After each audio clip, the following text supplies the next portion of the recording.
Feel free to sing along.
To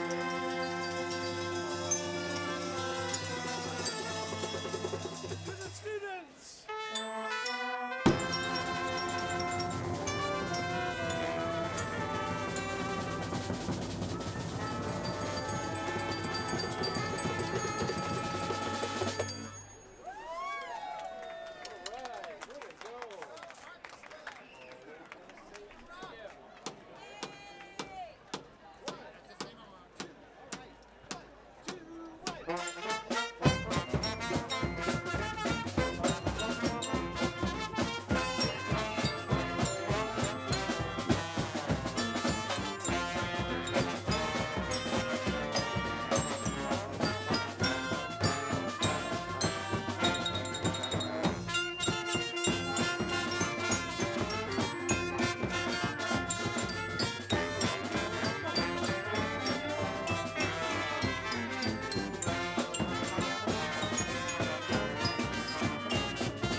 Good morning.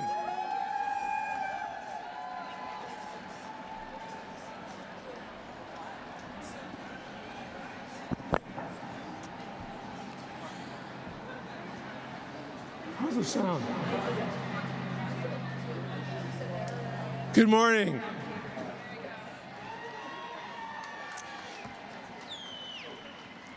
As the sixth president of the Evergreen State College, it is my honor to open Evergreen's 46th commencement ceremony.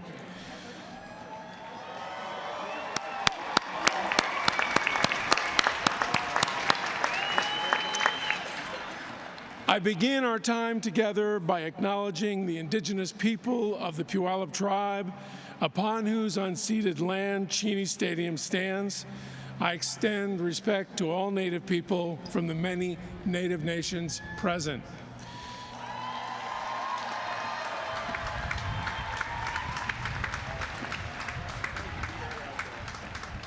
Let us start by thanking the Artesian Rumble Orchestra for their energizing procession music.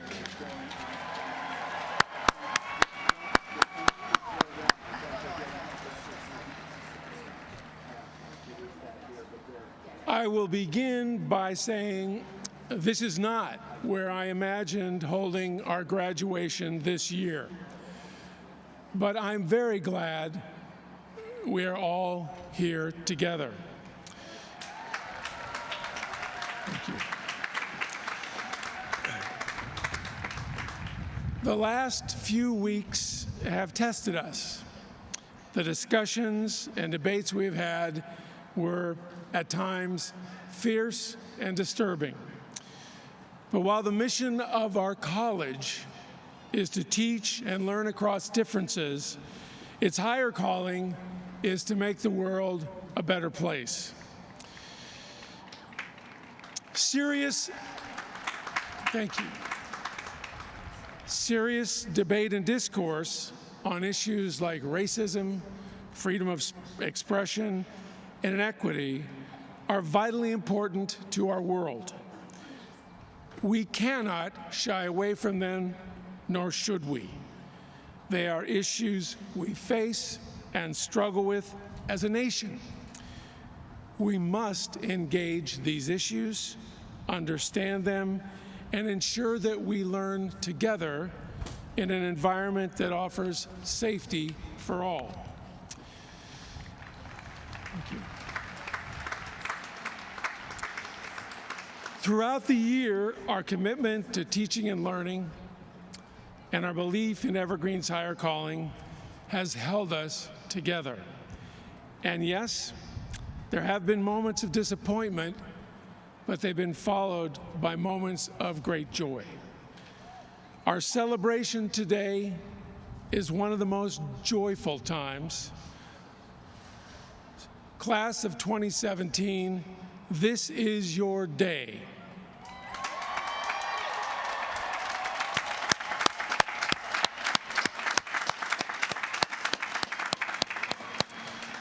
Now, will the class of 2017 rise and remain standing?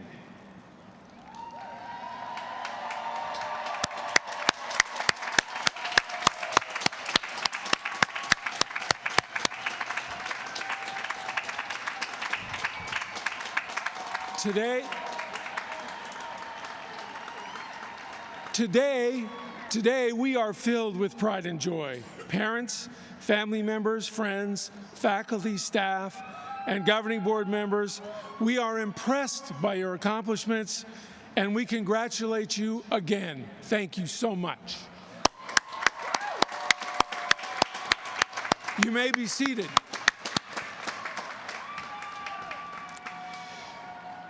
We will begin our ceremony with a welcome from the Board of Trustees, delivered by the Chair, Gretchen Sorensen, Evergreen Class of 1982. Please welcome Gretchen Sorensen.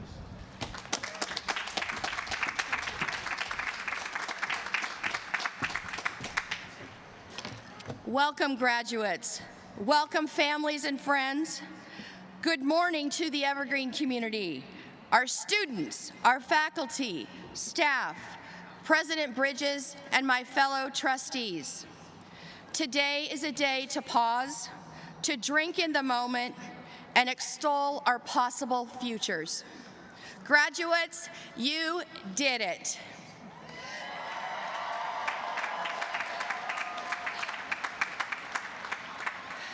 We applaud your hard work to arrive at this day. Families and friends, faculty and staff who have supported and encouraged these students on their path, we celebrate with you, as we know none of us accomplish these milestones on our own.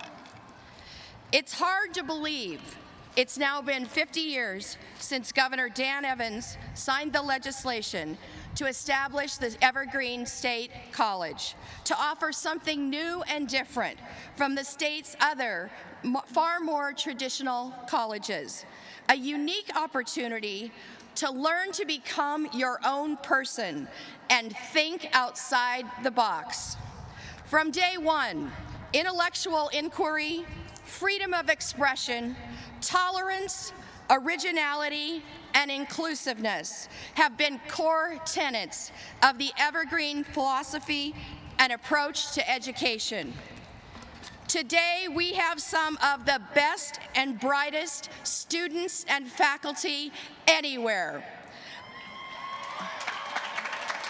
Our graduates have highly successful careers in the sciences, arts, technology, government, education, and many other fields. In fact, some are even inventing their own new fields. And whether you're from Ritzville or Eatonville, or you grew up on the South Hill of Spokane, or Hilltop in Tacoma, you are welcome at Evergreen. If you are from Shanghai or San Francisco, you are welcome at Evergreen. In a real sense, you have become a part of Evergreen, and we are grateful for it. After 6 years on the Board of Trustees, and this past year serving as chair, I remain passionate about Evergreen. Very passionate about Evergreen, because Evergreen changed my life.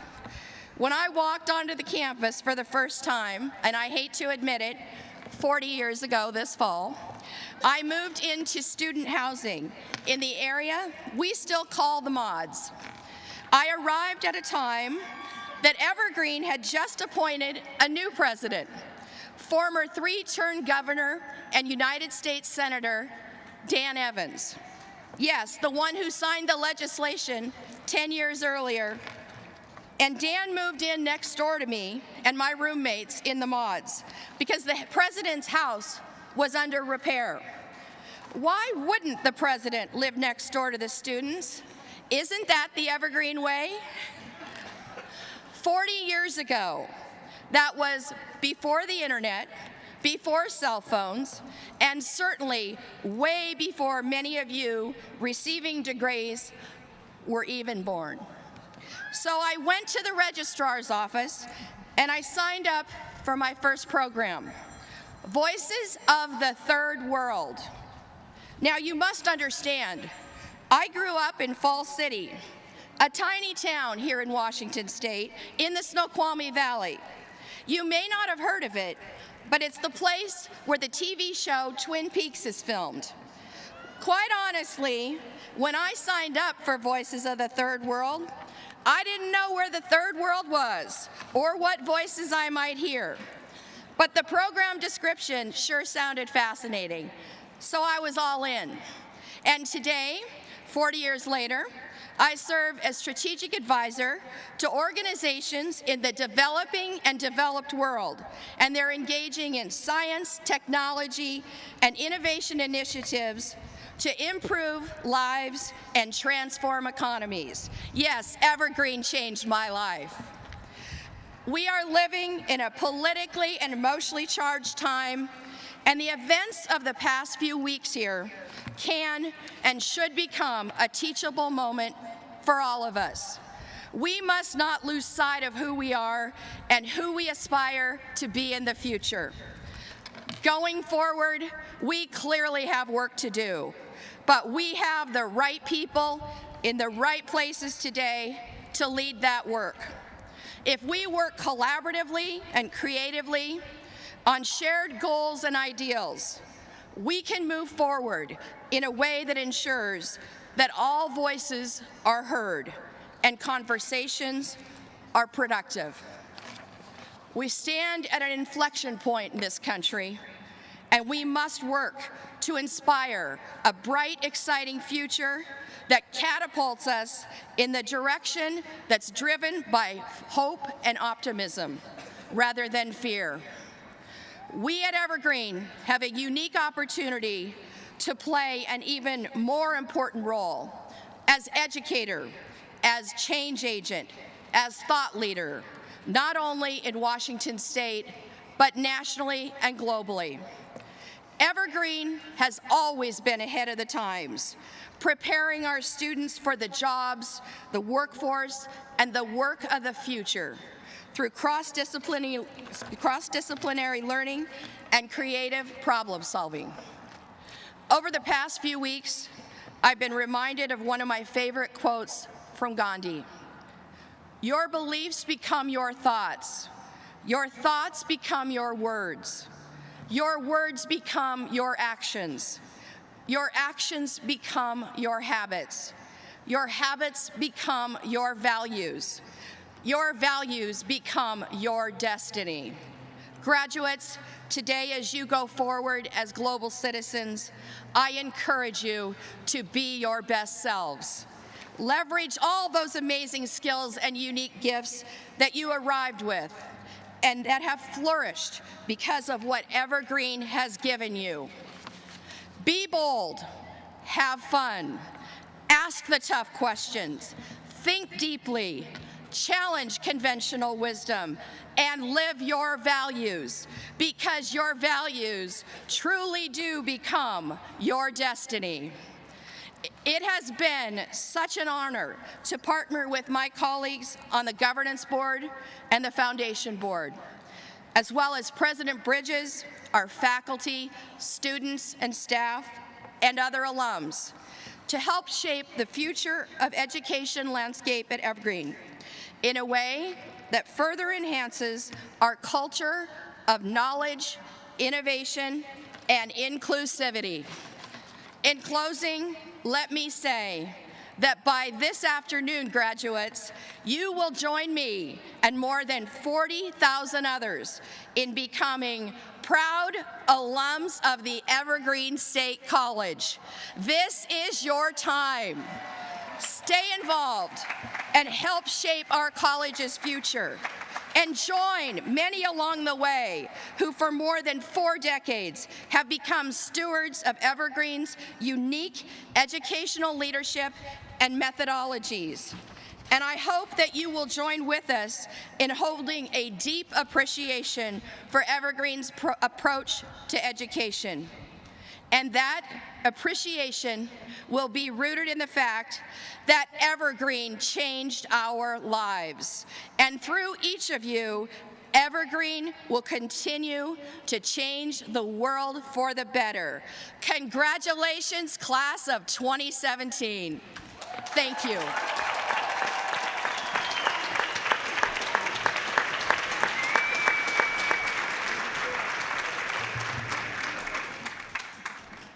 Thank you, Gretchen.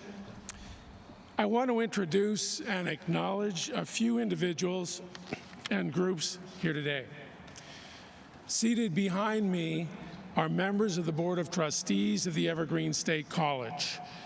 The trustees are appointed by the Governor of the State of Washington and, as volunteers, serve to ensure that the college is administered in accordance with its charter and the laws and policies of the state of Washington. They are leaders of our state who have dedicated their time, energy, and ideas and personal resources to support higher education and, in particular, Evergreen. As I introduce our trustees, they will stand, but please hold your applause until all are standing. Board Chair Gretchen Sorensen from Seattle, class of 1982. Trustee Fred Goldberg from Olympia, Trustee Irene Gonzalez from Spokane, Trustee Keith Kessler from Hoquiam, Trustee Ann Profit from Freeland, Evergreen Class of 1976, and Student Trustee Rihanna Ruska from Olympia. The Evergreen State College, thank you for your service.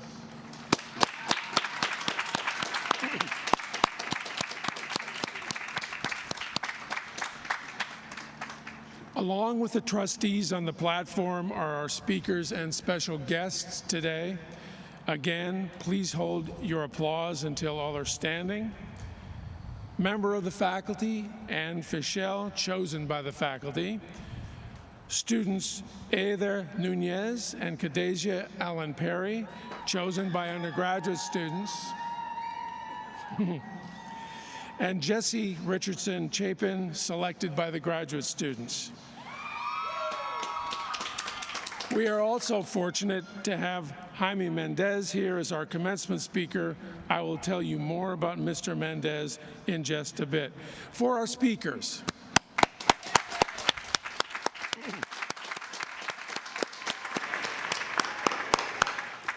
finally, administrative officers and academic leaders of the Evergreen State College are also on stage today, and they represent the college's major divisions and administrative areas, including Liza Rognes, Faculty Agenda Chair and member of the faculty representing faculty leadership, Ken Tabbitt, our interim provost, Wendy Endress, Vice President for Student Affairs, John Hurley, Vice President for Finance and Administration, Amanda Walker, Vice President for Advancement and Executive Director of the Evergreen State College Foundation, and John Carmichael, Chief of Staff and Secretary to the Board of Trustees, and Sandra Kaiser, Vice President for College Relations, is joining us from the press box.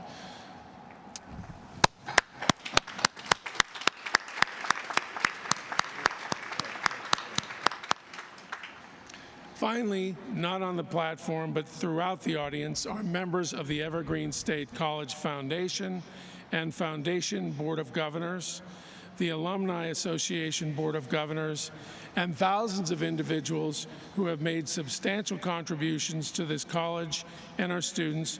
They deserve special recognition and applause.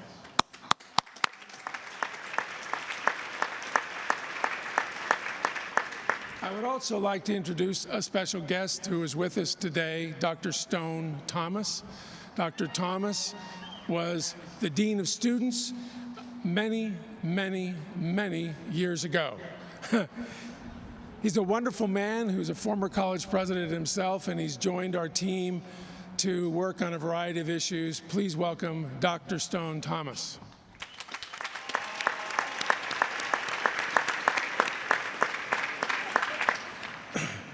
Now to complete our welcomes and thank yous. I want to extend a warm Evergreen welcome to the many family members here today. Will the parents, step-parents, spouses, grandparents, relatives, and friends of our graduates, you please rise.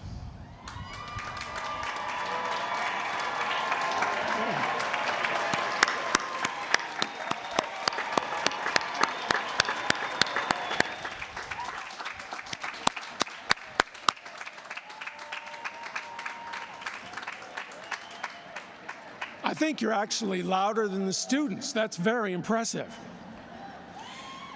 Please be seated. Thank you for supporting these students in their Evergreen journey. Many of you have poured your heart, soul, and perhaps the contents of your bank account into these students. Many of you have traveled long distances to join us here today. And many of you have waited, hoped, and even dreamed for the arrival of this day so that you could celebrate the accomplishments of your family member here before us.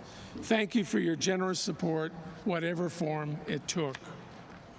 Students, these dear people, your friends and the members of your families, have supported you throughout your education, often from the moment you were infants to this momentous day. class of 2017, please stand and extend your gratitude and ours for their support and journey to be with you here today.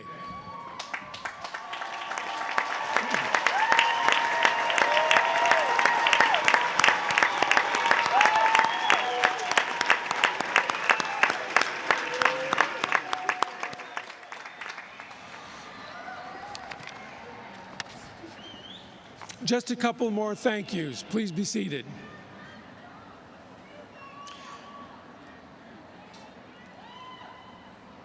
Evergreen has more than 500 full-time staff members and nearly as many part-time staff who maintain and support the college's operations, enabling our faculty to teach and students to learn.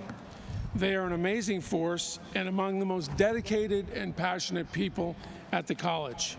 Would Evergreen staff members present, wherever you are at this moment, and many are working behind the scenes, be recognized for your hard work. Many of our staff have played critical roles in this event. Staff members, please stand up. Let's give them a round of applause.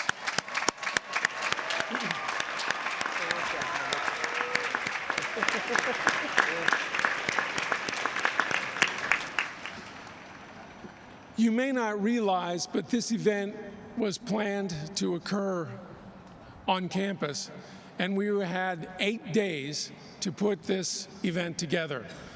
I want to congratulate in particular Michelle Elhart and Steve Hunter for assembling and working through the logistics of this event. They have done commencement for Evergreen for more than 30 years. This is their last commencement. Can we acknowledge them?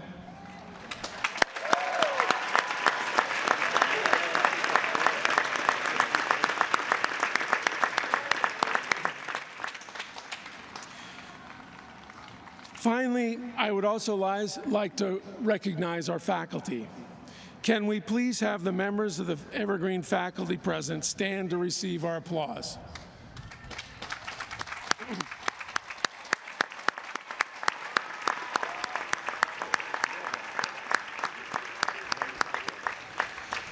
Our faculty are deeply committed to the success of our students and to each other.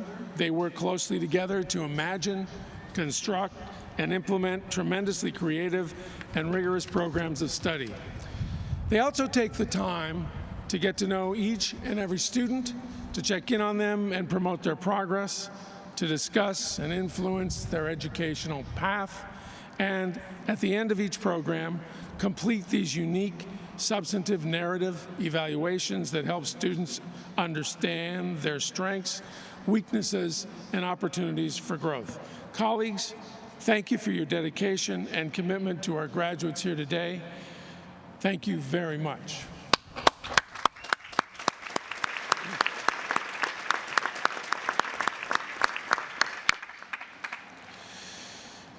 Our nod to the faculty is a fitting segue to my introduction of today's keynote speaker. Originally from Colombia, Jaime Mendez is an anchor and reporter for Noticias Univision Seattle, KUNS TV 51, the first regional Spanish language newscast in the Pacific Northwest. He also co-anchors a Sounders FC highlight show and is the Spanish TV play-by-play announcer for Sounders FC games of Major League Soccer. A popular personality in the Northwest, he graduated from Evergreen in 1995 with a focus on political science and communications. He got his start in broadcasting at Evergreen's Chaos Community Radio Station, where he launched his own 2-hour program featuring talk, music, and guest appearances both in Spanish and in English. After graduation, Mendez returned to Colombia for a short time before moving to Miami, where he was hired by Caracol Radio, a major Colombian station with a huge presence in South Florida. He says, and I quote, "It was such a great experience to work with people who really know what they're doing and view their work as community service. I've brought that way of thinking to my work in Seattle. It's important to let the immigrant community know what services are available, end quote. Jaime and his news team have built relationships with local political leaders, as well as the U.S. Citizenship and Immigration Service and the King County Sheriff's Office, collaborating on anti-gang programs and other outreach to the Spanish-speaking community. Mendez also takes advantage of the connections of their sister station, KOMO News, when covering particular stories relevant to his audience. Please welcome Evergreen graduate Jaime Mendez.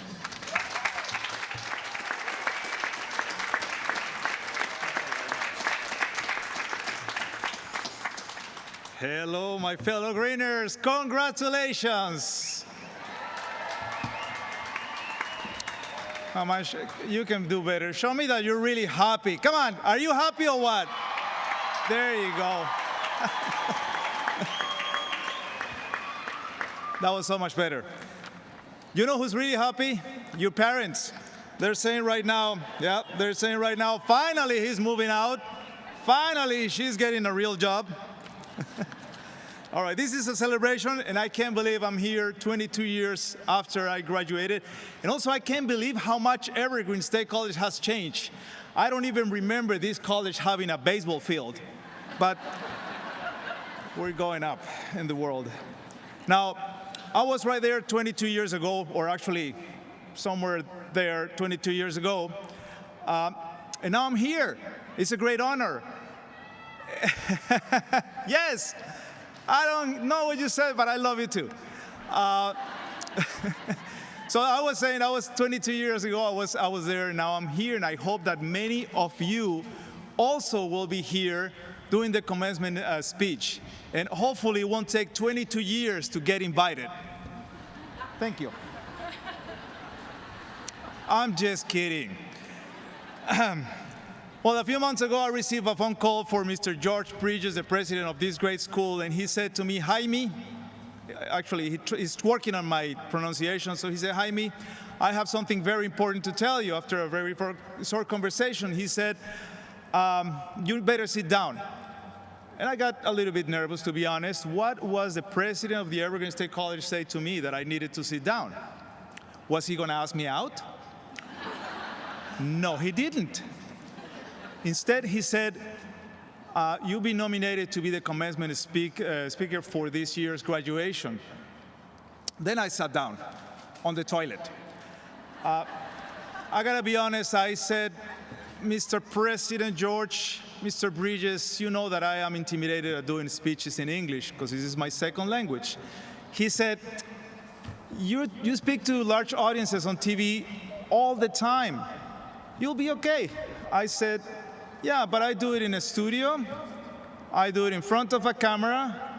There is a teleprompter in front of me. And I do it in Spanish. And then he said with a very nice, convincing, fatherly voice, you'll be fine. So I answered with the same tone of voice, I'll call you back. I checked my calendar. It was wide open. I talked to my coworkers, to my bosses, to everyone. Everyone said, go for it. I didn't have any excuses. So I called him back almost right away, and I said, well, I'm not going to tell you what I said, because I can tell you're very smart people. You know what my answer was, right? After all, you're graduating right now, so you're pretty smart.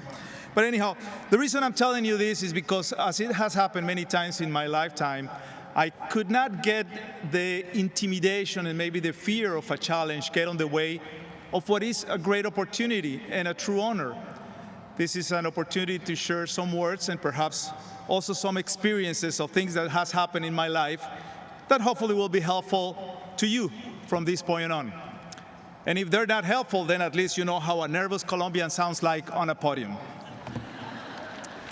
Now, I left Colombia exactly 30 years ago to this year. You ask any immigrant, and I know there are many immigrants here, right?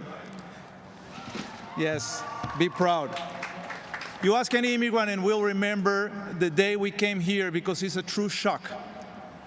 For me, it was 1987. It was like being born again. not because I came here naked. No, I wasn't naked. But I didn't have a whole lot on me. I didn't have any money. I didn't have documents. I didn't have English. Now, I had a tourist visa that expired a few months later, and as soon as that thing expired, I became a member of the elite and exclusive club of the undocumented. And I said elite and exclusive because most of you cannot belong to it. I'm sorry. I know you wanna, you can't. And also notice I say undocumented and not illegal, because I firmly believe that no human being is illegal.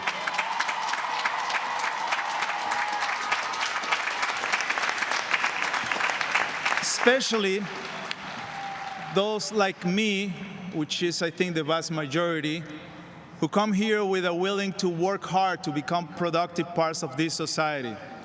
We're not here to take your jobs. We are not here to take your wives or your husband, even though some of you would like us to. No. And we're not here to take your daughters. Well, maybe your daughters, yes. But like every immigrant, I arrived here with lots of uncertainties.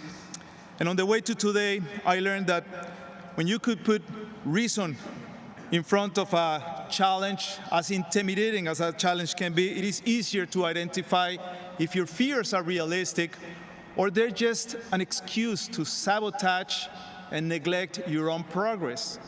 And you have probably heard this before, but the only thing between you and success, it's you. I think commencement speakers have an allowance of one cliche per speech. That was mine. Now, I look at some of the things that helped me get here from being an undocumented immigrant to become a news anchor, TV news anchor, which is a successful career in the eyes of some, not if you are the president of this country, of course. But my grandma thinks I'm successful. She's in Colombia, and she sends me pictures. This is true. She sends me pictures of her standing in front of a big screen TV with my image in the background. And my grandma writes, "You look so handsome." Now, my grandma is 94 and clearly she's losing her sight. But back to what helped me make that transition was to always maintain the drive to continue advancing, wanting to become better at what you do and trying to be happy and thankful wherever you are. Now, I understand this is not always easy, and I give you as an example my first job. It was under very harsh conditions. It was risky, it was abusive, and the pay was very low. And it took me a lot of courage to make a change. It's not easy as an undocumented immigrant to leave your only source of income and look for something better. But I did, and little by little it paid off. I ended up having my own cleaning business, and I even started employing other people. Now, that helped change my fear into self-confidence. And an immigrant with health and self-confidence, watch out. We're out here to do a lot of things. Now, at the same time, I was able to get my green card, which, by the way, is not green, it's pink. Now, no disappointment, pink is a beautiful color. But that not only gave me the opportunity to find work easier in an easy way, I wasn't afraid of La Migra coming, but also gave me something even more important, which was the opportunity to go to college. Because back then and there, I was living in New York, you needed to be documented in order to go to college. So I was making a living, but I wasn't happy the place where I was, so I thought this is probably the time to take the next step. Again, it took a lot of courage. It's not easy to be in a place where you're somewhat safe and just look at the map and see where I'm going to go next. I decided to come to Seattle, and that's one of the best decisions I've made. Seattle not only gave me a lot of opportunities, but also I felt more welcomed here, and that for an immigrant is very important. Now, following my dad's advice, I started studying business administration, a good advice from my dad, It's a career where you can get a job in many different fields, but I wasn't enjoying it. So at the end of my first 2 years at community college, I had to make a decision where to go next. And against the advice of my then girlfriend, she said, don't go to Evergreen because you're not gonna last a week there. I know. She said, because you're too much of a yuppie. I looked the word yuppie in the dictionary and I did not like what I read. So I came to Evergreen to visit. I met with some faculty. I met with some students, and I decided that this was the school for me. Evergreen's style of teaching helped me not only to open up my mind and think more freely, but also to become more confident in speaking my mind. I was still very shy and apprehensive back then, and there I was not only encouraged to speak out loud, to say what was on my mind, but also it encouraged me to listen to my other students, my classmates, and also the faculty, and I learned a great deal from them. Now, as somebody mentioned, I also did my first radio show at KAOS. I was filling in for a friend who was going on vacation for a few months. I've never done a radio show in my life, but I prepared myself and I got my radio license because also back then you needed a radio license. Now, anybody can go and do radio. It's just like being president. Anybody can be president these days. So I prepared myself and I was ready for my first live broadcast show. And I cannot forget my first words on KAOS. You want to hear them? Yeah, probably, yeah. All right, they were,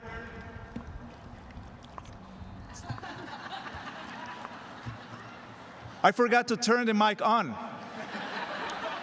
And I heard the program director running down the hall, open the door and storm the studio and push the first button on the left. And that was the beginning of my broadcasting career. Now, to say that I started my broadcasting career on the left foot is really an understatement. But fortunately, it was only improvement after that. The station gave me my own show. Apparently, they liked what I did after I turned the mic on.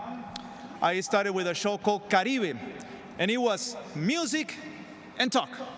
And at the end, it was talk and music. And I realized right there what I wanted to do.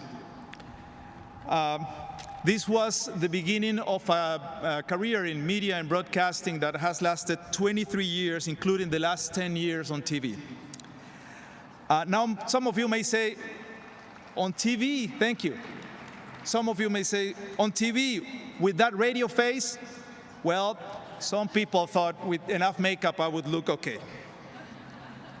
Now for you, no matter which program or programs you took here at Evergreen, remember that we all have a chance to learn and practice something not every place will give you, at least not at that level.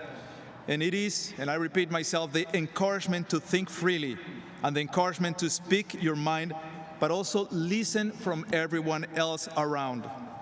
In my case, that helped me a great deal to identify exactly what I wanted to do in life and pursue a career in media, but also, because it's Evergreen, in politics and a little bit of social work. Now, I understand that for some of you, it could be confusing what exactly you want to end up doing in life, because sometimes it's not too obvious to know what your true calling is. Maybe it is camouflage in a certain talent or passion. Or maybe you know you have a talent or a passion, but you don't know exactly how to apply it in the professional world. And I'm not talking about smoking pot. That's not a talent. It could be a passion, it's definitely a hobby, but it's not a talent. Although on second thought, guess who's making all the money on the pot business these days? Yep, those who didn't say no to drugs back then. Careful, I am not encouraging you to start doing drugs.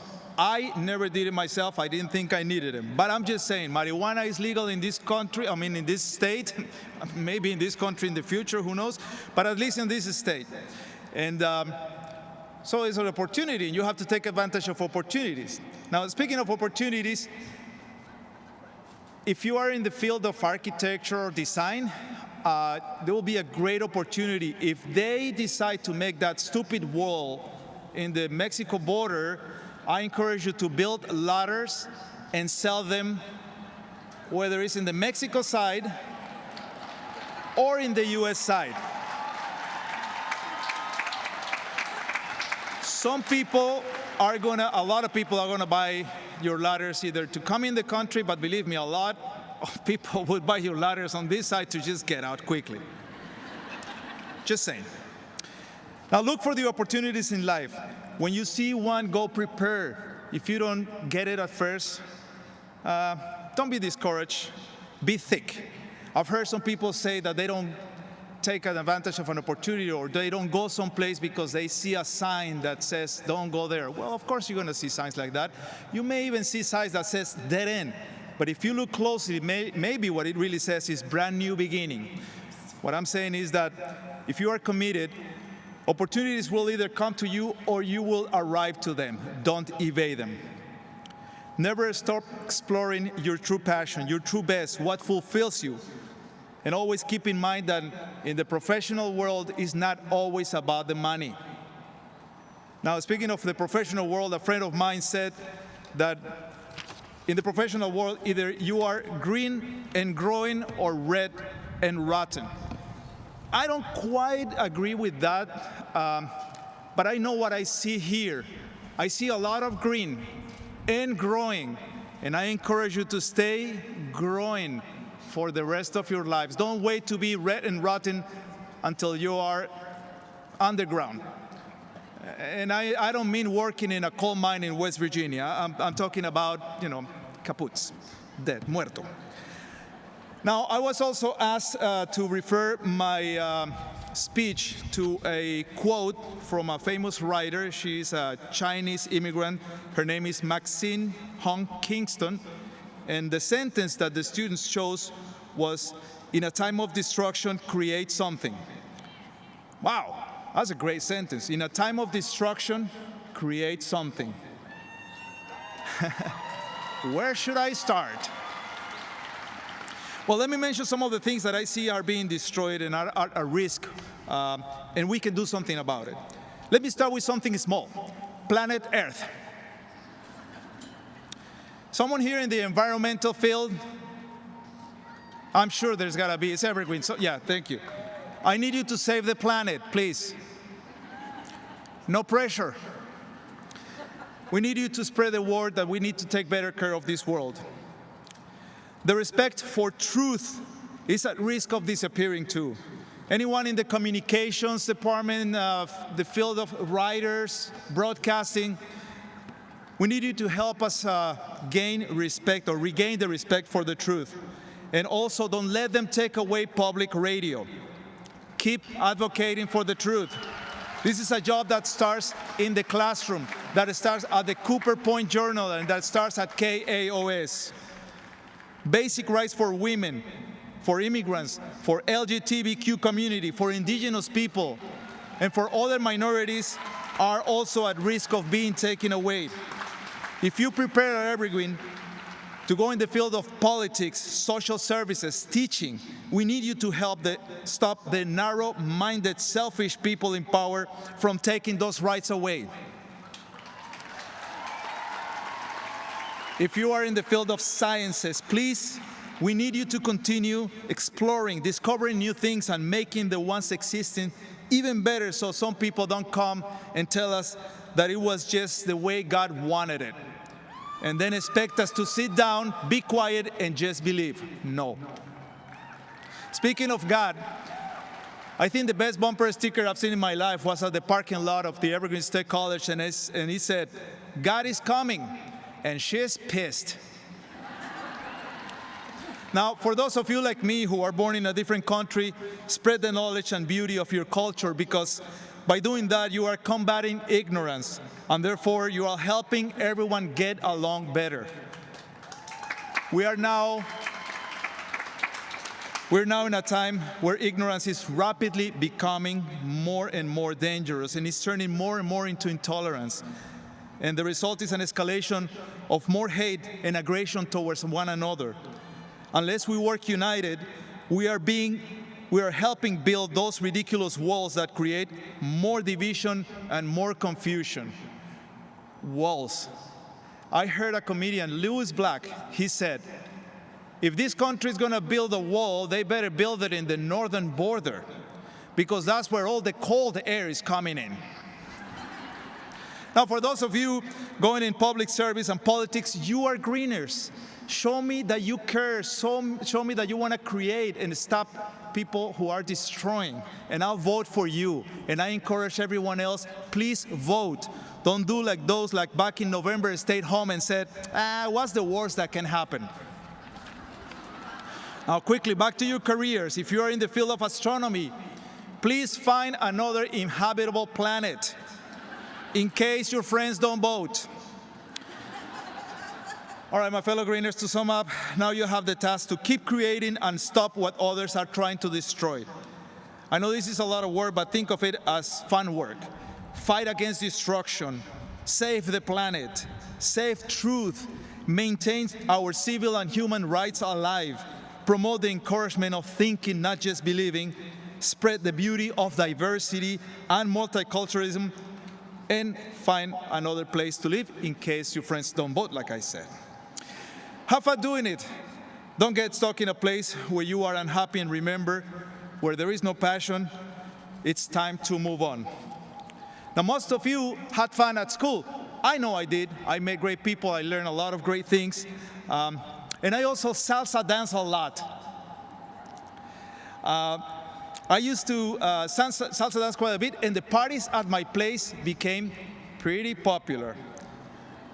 But I also understand that life starts becoming more serious, more routinely, and those days are behind for me.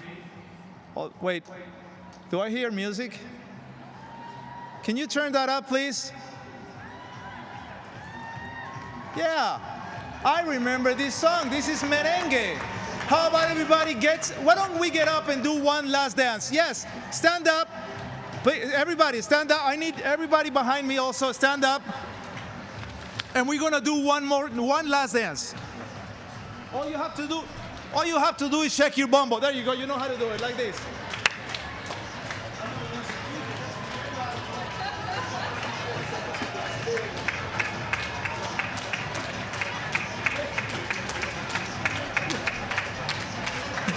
You know, thank you very much for standing up. I would look so dumb here dancing by myself. And also, I caught him by surprise too. The only one who knew is the president, maybe a couple of people. So, yeah, come on. I did it again. I turned something that was, you can sit down now. Unless you want to stay dancing. Thanks for the music up there. I did it again. I turned something that was supposed to be a serious and formal thing into a party.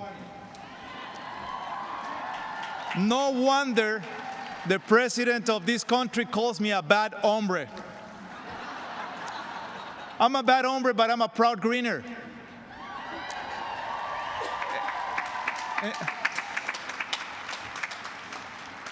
And you know what? That sounds like a good sentence for a t-shirt. Bad hombre, proud greener. Let me show you something. You can see it, but it says, bad hombre, proud greener.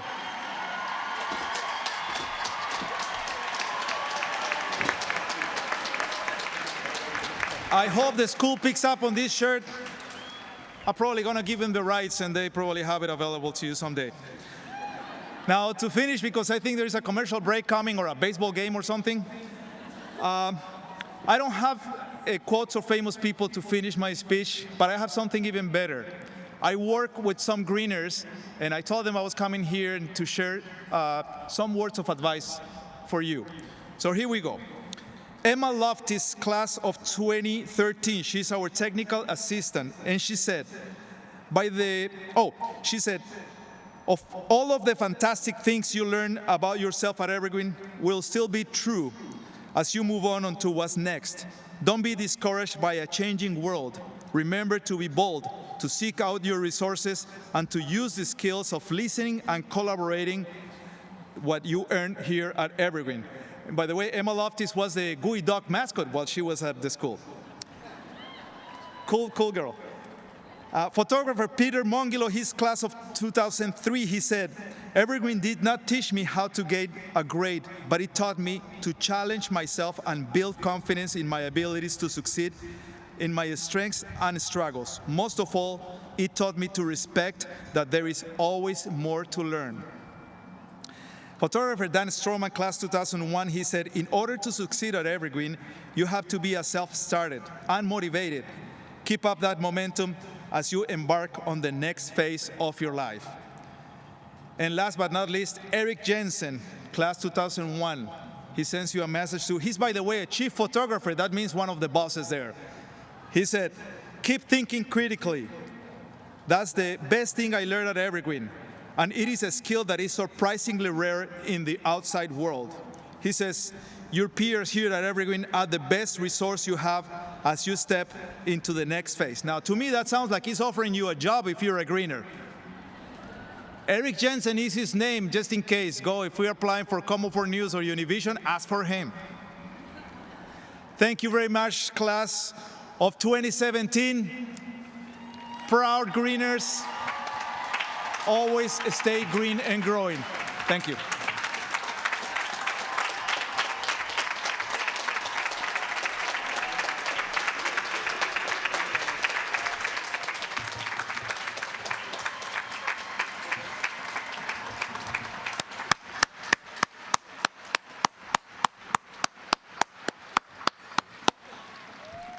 Thank you, Jaime. You are a proud greener. Our student speakers are up next, and Khadijah Allen Perry and Aether Nunez represent Evergreen's baccalaureate degree candidates. Khadijah graduated high school from Tacoma School of the Arts. She attended Pacific Lutheran University before transferring to Evergreen in the fall of 2014. While at Evergreen, she focused on visual arts, communications, exploring different elements of identity centered on the African American experience in filmmaking.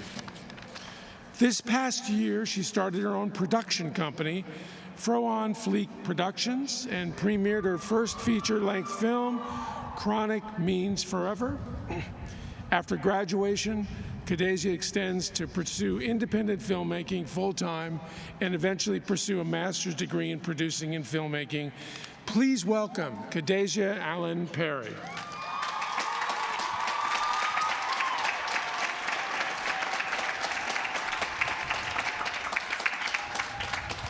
Yes.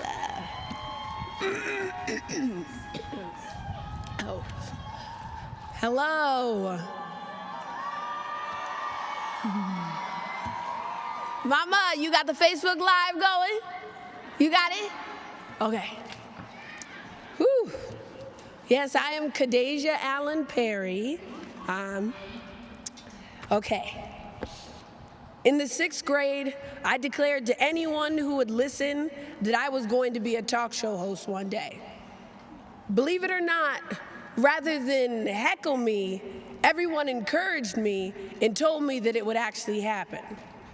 From that day on, I made all of my decisions with that goal in mind. I said I was going to do it.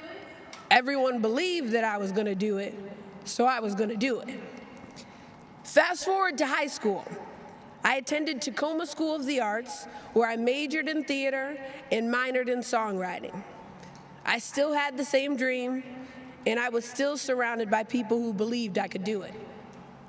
I graduated high school in the spring of 2012, started college at a private university that fall, and quickly declared a double major in psychology and communications.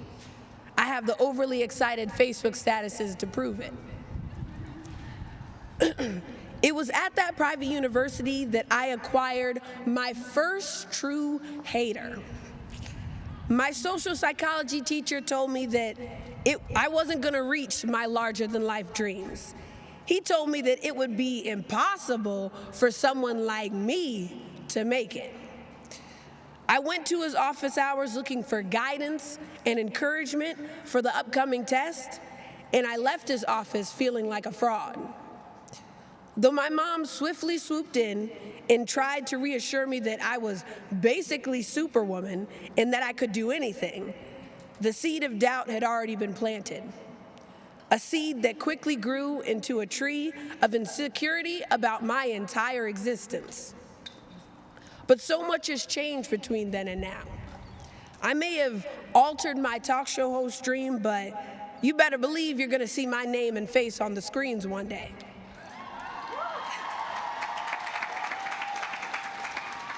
That old professor didn't know who he was talking to, didn't realize that he was lucky to be breathing the same air as me.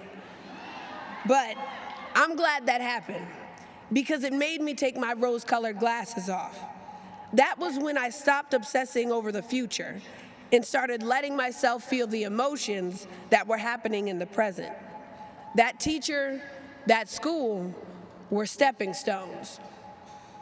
I was the first in my family to attend college right out of high school. My mom was the first to attend it all. Last spring, in 2016, when I saw all of the graduation pictures of my high school peers, I felt like a failure. If they could get through their 4 years easy breezy and make it to that finish line when they were supposed to, then why couldn't I? I mean, I was never good at math, but how did 4 years for them turn into 5 for me? I couldn't even stay at one school, for Christ's sake. But it's been in this last year, my bonus year, that I've realized that if I had stayed on that same track that I laid out for myself, my life would have looked wildly different than it does now. Evergreen has been a place of transition. It was made for transition. It was designed for the transition from who I thought I wanted to be to who I was always meant to be. If I hadn't come to Evergreen, I may not have had my first teachers of color. I may not have met the faculty members that have changed my life and that I now claim as my mentors. Shout outs to Chico Herbison and Naima Lowe for always holding it down and keeping it real. Chico, your ability to give an Africana history lesson and a blues lesson and throw shade at anybody not paying attention all at the same time will always astound me. You guided me to the realization that I need to be a teacher one day. And Naima, during these past 2 years, you have modeled the kind of teacher that I will strive to be.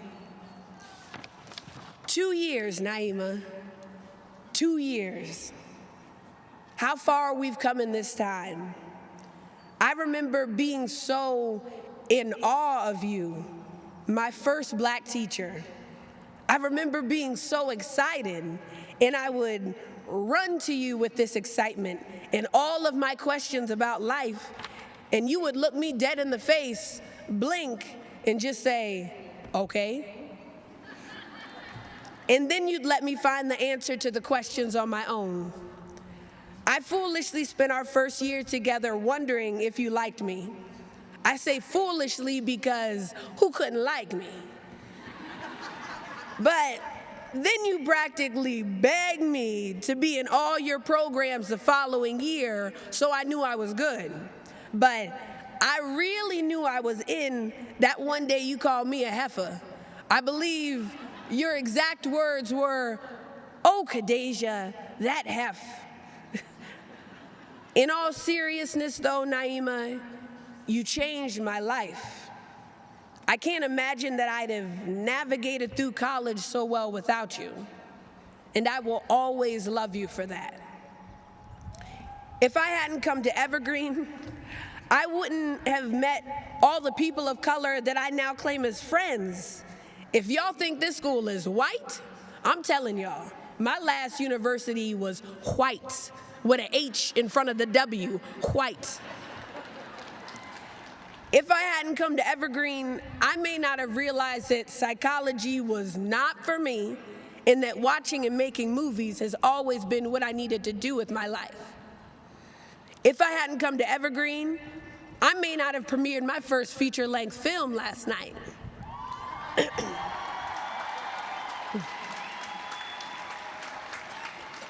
I'm gonna be really real for a second.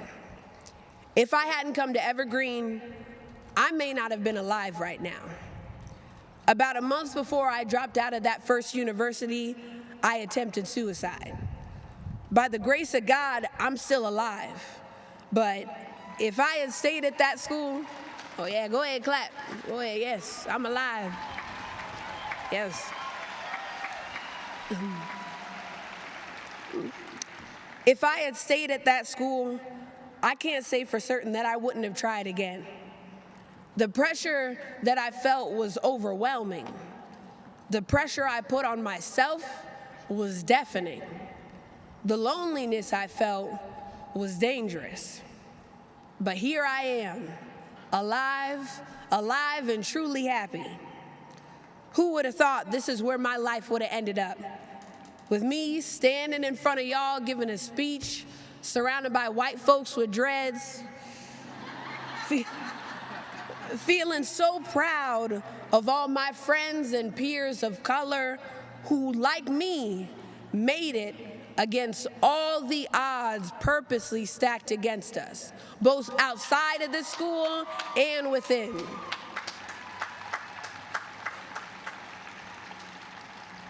We did it. We made it. We're still here. We're still breathing. Ain't that something? Thank you.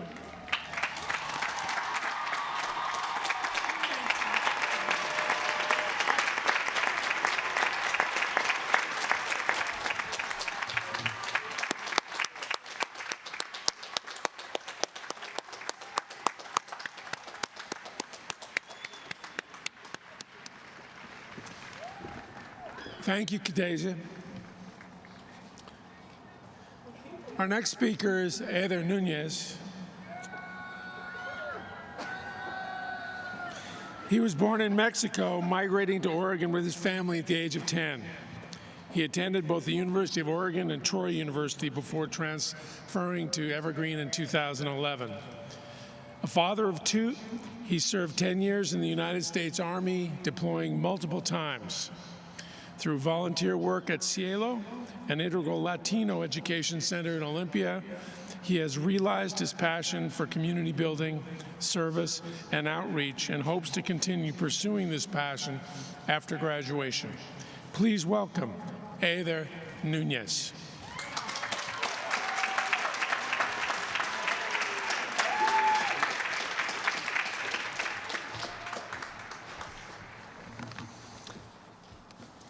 It's morphin' time, as they say. This is my lucky hat. It was with me every step of the way on the recent trip to my native Mexico.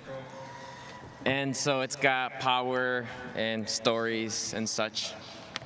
Buenos días, amigos, familias, distinguidos invitados. Good day, friends, family members, and honored guests. You know, the words I'm about to share with you were inspired in part by a quote by Maxine Hong Kingston. In a time of destruction, create something.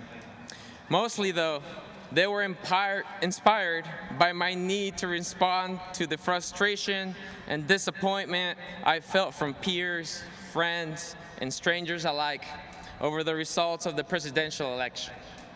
This ongoing frustration, I believe, is a factor, a deeper current in the heated, intense, and perhaps necessary conversation our beloved college has been engaged in recently. And so the following words are a reflection of where my own understanding is regarding our conversation and our times. They are simple words, which make sense because I'm a simple guy. Perhaps too simple, those who know me would argue, and that's okay. Mostly okay, maybe. Here we go. I wear many hats. Okay, only one hat, this hat. Rather, I wear many masks. I'm Mexican. I'm American. I'm an immigrant. I'm Latino. I'm a veteran. I'm oppressor and I am oppressed. I'm a Spanish speaker. I'm an English speaker. I speak some French. I'm a son, a brother, a father. I'm a student and I'm a greener. My friends, identity is important. But there's one identity that is a constant, not a construct.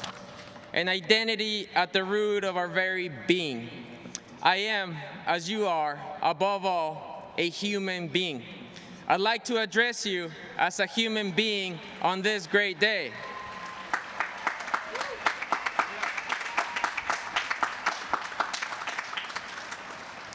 By now, most of us have had years of first-hand experience with the magic of Evergreen. It is a place where layers of social conditioning, formerly calling the shots, burst into a million shattered pieces. This process is necessary as it marks the death of an old and paves the way for a new, more inclusive worldview. This process is painful, yes indeed, but so is life in general, or at least it's not comfortable all the time. It can't be. Life is change.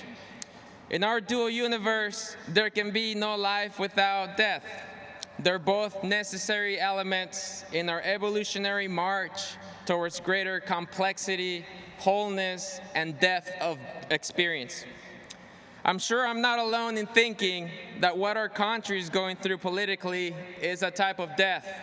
Indeed, Socrates and Plato were no fans of democracy because they were convinced it would turn out just as it has for us, inevitably, every time. I'm personally not convinced democracy has to devolve in this way every time. But we do have to come to terms that in our society and times, it mostly has. Yes, ours is a time of environmental destruction, of stagnating worldviews and paradigms, of outdated socioeconomic political systems and structures of power. But death brings about the promise of life. And you, my fellow greeners, you are the very embodiment of that promise. So now what? My fellow greeners, fight. Fight for your rights, fight for your truth, fight for your values, and for our shared human dignity. Let's be clear, to fight in our times is to be of service. And so, fight for your vision. Fight to bring about the society we all know is possible if enough of us cast aside our doubts and fears and instead nurture the courage and resolve it will take to manifest. Fight for social and economic justice. Fight for the transformation of our systems of education. Fight for the destruction of the prison industrial complex. Fight for your health and well-being. Fight for the equality of all based on universal principles of love, dignity, and respect. And above all, fight for life and dare to love. Fight for the birds, fight for the trees, and for the jaguar and the Salish salmon and the white crane, the polar bear and the blue seas as you love them. Fight for our beautiful green planet. Fight for Earth, who is both our mother and our home. Evergreen will be remembered fondly in our distant future as the tiny bastion that could. A place where sciences and humanities came together in a right brain, left brain, hemispheric, synchronizing synthesis, which birthed an entire generation of full spectrum human beings who decided to band together with the others and create in a time of destruction. Indeed. This means you, standing here today in times of radical change. This means you, a rag band of nonconformists, nature lovers, artists and dancers, psychonauts and dreamers, anarcho-socialists and yoga scientists whom realize there are things worth fighting and perhaps dying for, and that success will be in direct proportion to our willingness to focus on the truths that unite us rather than the lies that once divided us.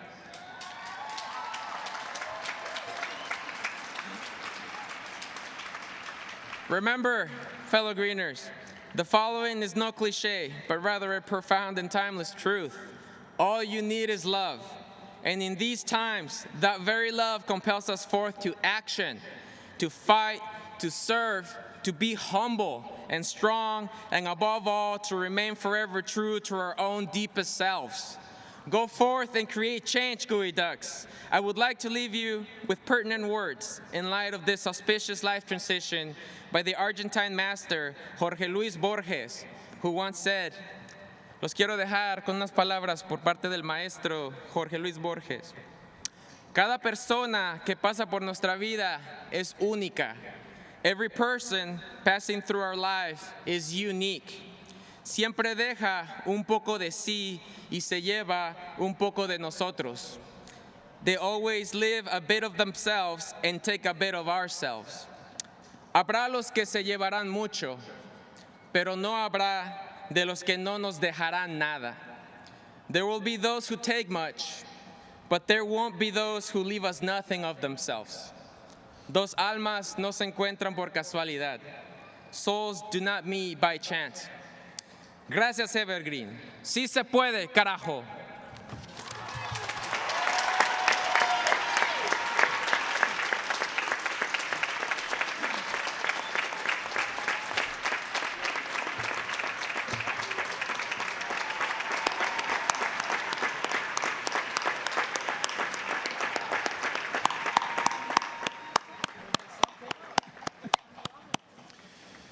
Thank you, Ather. Our graduate student speaker is Jesse Richardson Chapin. Jesse entered Evergreen fall of 2013, graduating with a Bachelor of Arts degree in 2015, the same year her daughter received her Master's in Teaching degree from Evergreen. Prior to entering Evergreen, Jesse held positions in law enforcement, corrections, school resources, and community grant coordination. Currently, she is the program coordinator for Homeland Security Region 3, coordinating training and exercises for emergency responders in a 5-county region. She enrolled in the Master's in Public Administration program in order to, and I quote, influence policies and procedures that create a culture of equality and safety for our most vulnerable citizens, end quote. This year, she is receiving her Master's in Public Administration degree, along with her son, James, who is receiving his Bachelor of Arts degree. Jessie is also the mother of 6. Please welcome Jesse Richardson Chapin.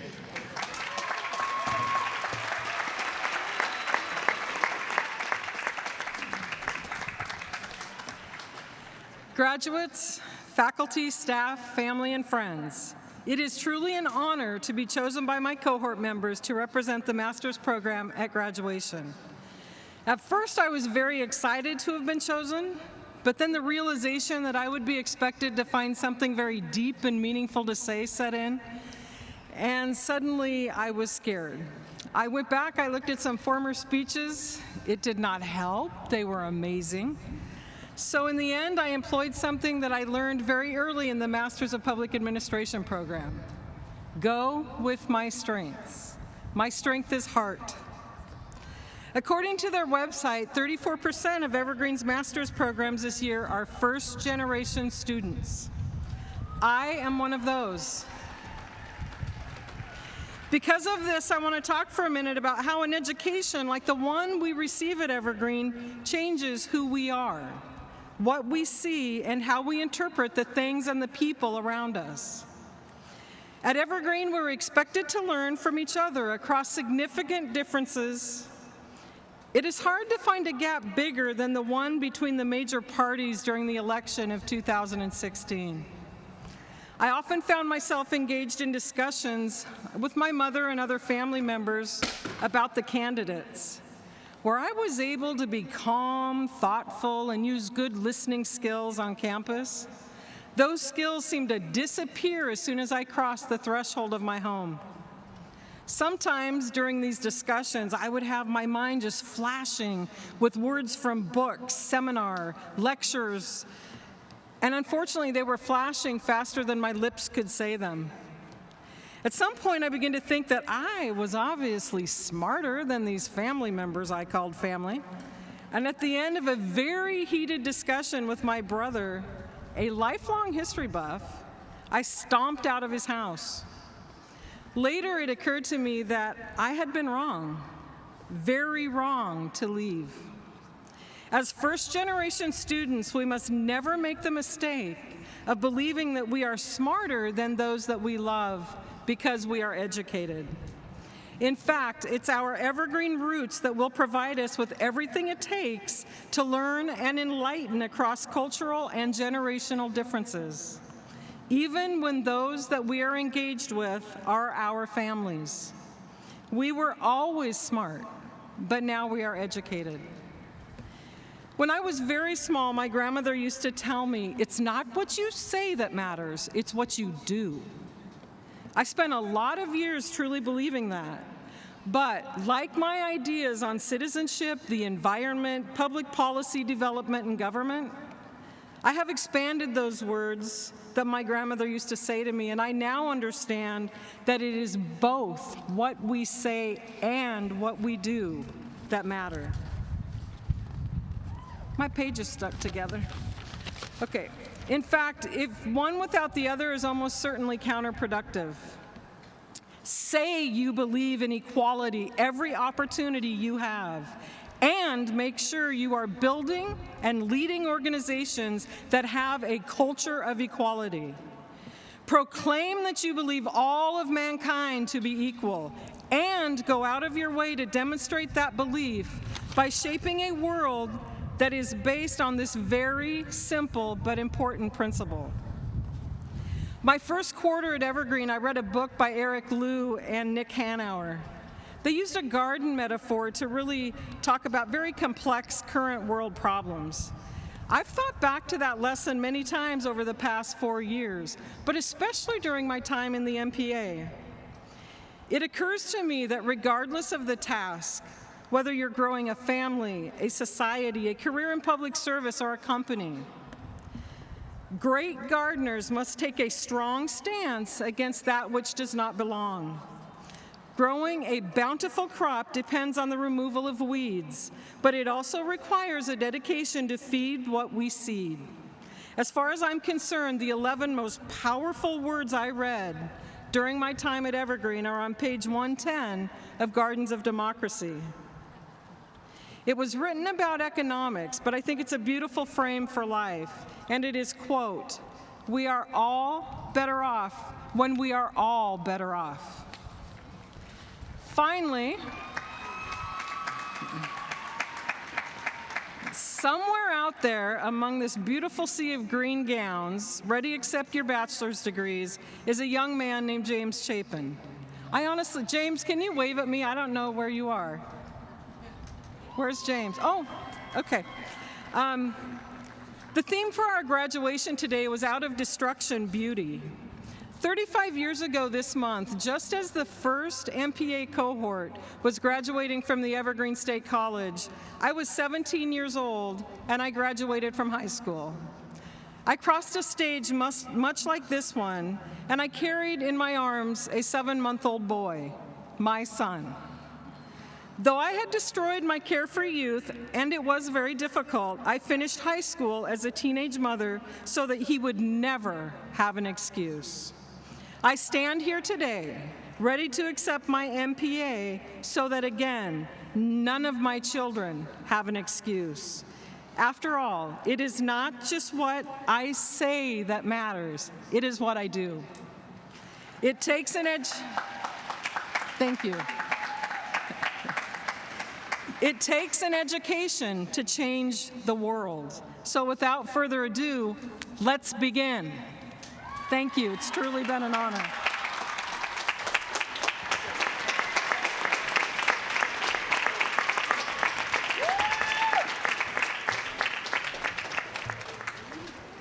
Thank you, Jesse.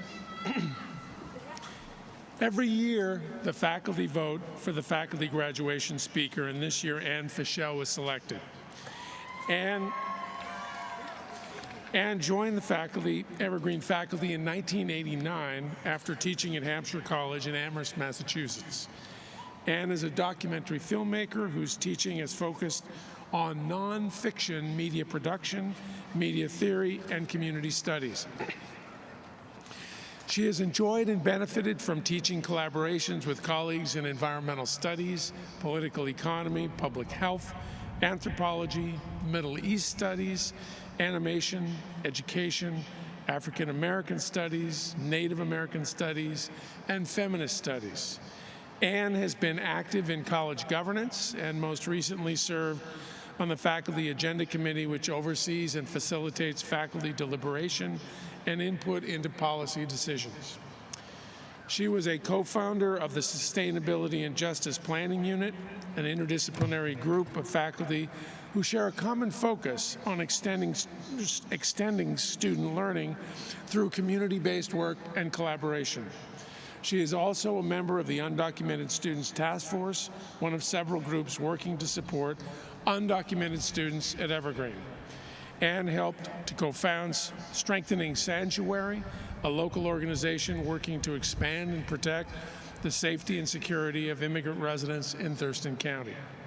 Anne's own films include Lewis County, Hope and Struggle, which documents the history of current struggles of workers in nearby Lewis County, and Under the Stack, a documentary about the environmental impacts of mining and smelting in 3 southwestern communities. Please join me in welcoming Dr. Anne Fischel.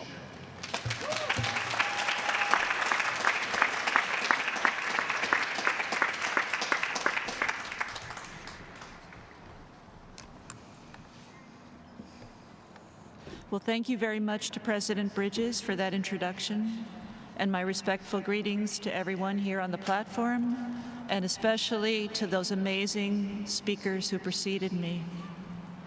I want to thank the staff of the college who do so much to make our graduations successful events, and my special gratitude to my faculty colleagues who honored me by choosing me to represent you today.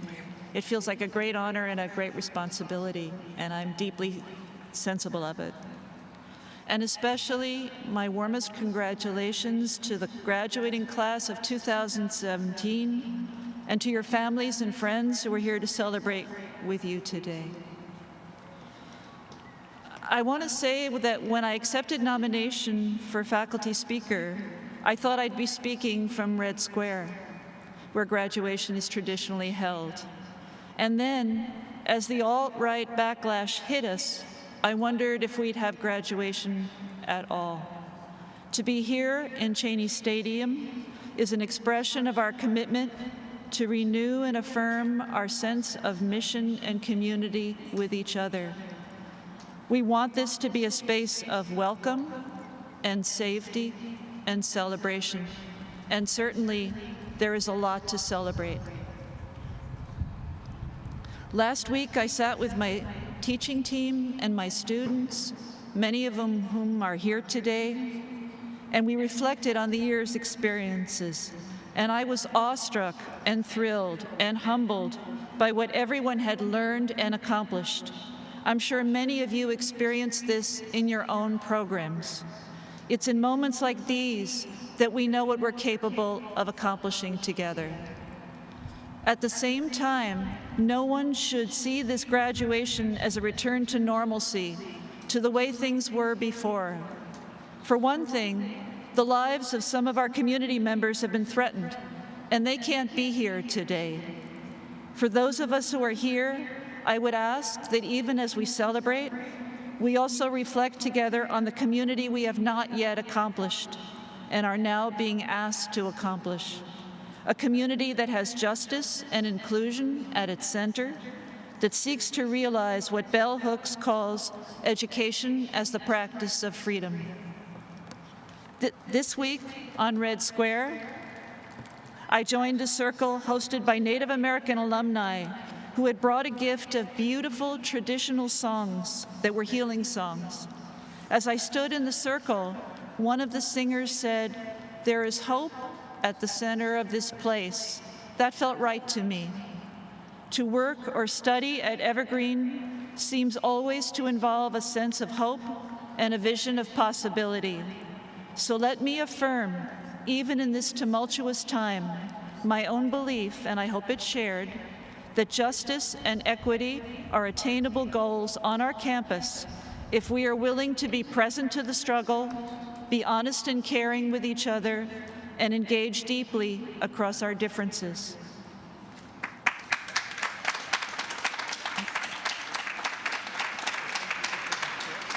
In that spirit, let me quote a dear colleague, Cabby Mitchell, who passed away just last month.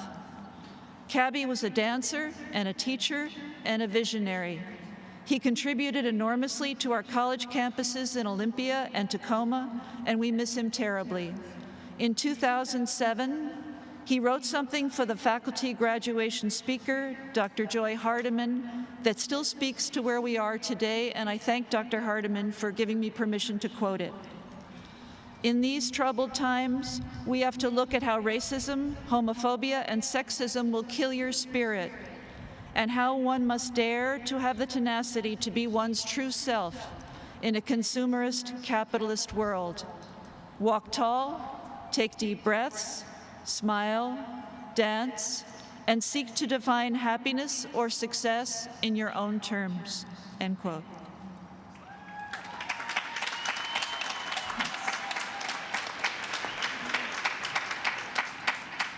In the past weeks, African American students and their allies, both white and of color, have demanded that the college repair broken systems that enable and reinforce institutional racism. Much has been made of the moments of excess and name-calling that went viral across the country, so let me call attention to two things I heard that seem much more important for the long haul. I heard students express how important their education is to them and ask for support to remove obstacles to learning. These obstacles are of long standing and reflect hierarchies that are omnipresent in our society. As educators, it's our responsibility and our privilege to embrace this effort. I also heard students seeking to understand how the college is governed and how decisions are made. They expressed their frustration with a system that is opaque to them and argued that structures of power which exist on Evergreen just as they do everywhere should be transparent. They asked repeatedly how they could gain entry into that process. These are fundamental questions that speak to the nature of citizenship on and off campus. I hope that as a college, we will commit ourselves to the restructuring that will be necessary to ensure students' full participation. I hope we will welcome the potential of these student initiatives to bring unheard voices and marginalized histories to the center of our collective work. I'm a documentary filmmaker and I love stories. I've especially loved the stories that I've heard from the brilliant speakers who preceded me. I seek out opportunities to collaborate with people whose unheard stories have the potential to change the way we think about the world, about what is working and what is not. Democracy, freedom, justice, teaching and learning, all these values we hold have to be accountable to the stories and experiences of those who have been excluded. Bell Hooks writes of the importance of sharing our stories in the classroom in order to create a shared and equitable space of learning. And she insists that faculty have to participate in the storytelling process. The point is to embrace the vulnerability that comes with telling a story about yourself. I have expertise in my discipline, but I'm also an imperfect human being, shaped by a specific history, which both enables and limits how I teach and how I learn. In that spirit, I wanted to share a story of what has shaped me and my relationship to education. I am the grandchild of Yiddish-speaking Eastern European Jewish immigrants. My grandfather was a political refugee who arrived in the U.S. in 1903. His name was Yassel, and he was 19 years old when he walked off the boat at Ellis Island. He went to night school to learn English. 2 years later, he applied for and received U.S. citizenship. By that time, he had changed his name to Joseph, the closest English equivalent of his Yiddish name. My grandfather dreamed of studying mathematics and becoming an engineer. At that time, Jews were barred from higher education, and Joseph, always resourceful, took up the trade he had learned in the old country and became a shoemaker. The shoe business was successful. It supported his whole extended family and sent his children, nieces, and nephews to college. That was the fulfillment of his immigrant's dream, to create opportunities for his children that he would never experience. I began to understand this history when I was 13, when my grandfather, who didn't often speak of his past, told me how he had been targeted by the Russian police while delivering organizing pamphlets to a factory. In his Yiddish accented voice, he told me how he hid from the police in a neighbor's barn, and later that night said goodbye to his family and left, walking across the fields to avoid the main roads where he might be seen. It was winter, and the stubble from the wheat harvest was frozen. My grandfather was apprenticed to a shoemaker, so he knew the value of a pair of shoes. To avoid wear and tear on his shoes, he slung them around his neck and walked barefoot. He arrived at a safe house with his shoes intact, but his feet were cut to ribbons. That story made quite an impact on me. For the first time, I had an inkling of what being an immigrant meant. For my grandfather, it meant leaving everything he knew and cared about in search of an unknown future. For the first time, I had a sense of what had created my opportunities, of what it had taken for me to be able to enter a college classroom and see myself as having both the right and the capacity to succeed as a student, let alone as a teacher. I began to understand that my experiences and achievements would never belong just to me and could not be explained solely as a result of my efforts.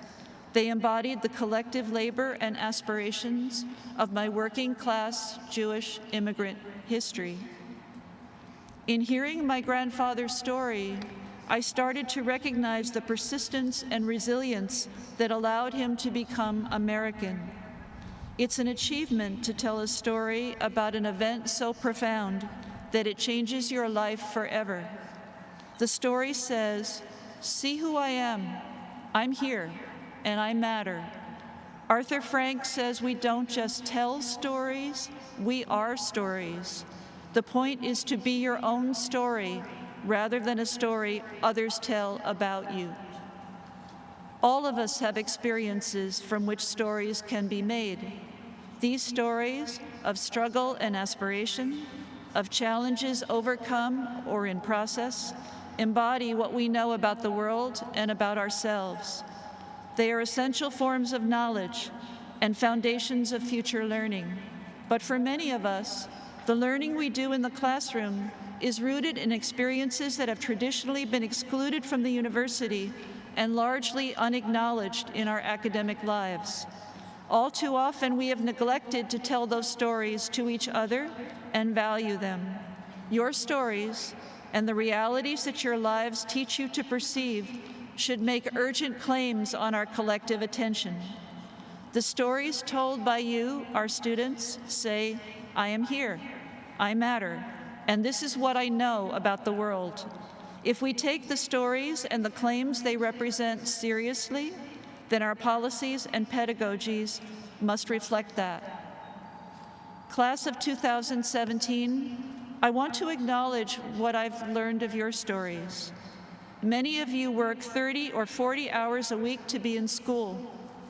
Many of you have encountered racism and sexism and have challenged us to acknowledge and respect the identities you embody and claim. Some of you are resisting gender binaries and requiring your faculty to learn to use pronouns all over again. Some of you have family responsibilities that demand your time and attention. Some of you are undocumented, as my grandfather was when he stepped off the boat. Some of you have struggled with physical and mental disability while carrying full academic loads. Some of you are veterans, carrying experiences that are almost impossible to articulate to someone who hasn't been to war.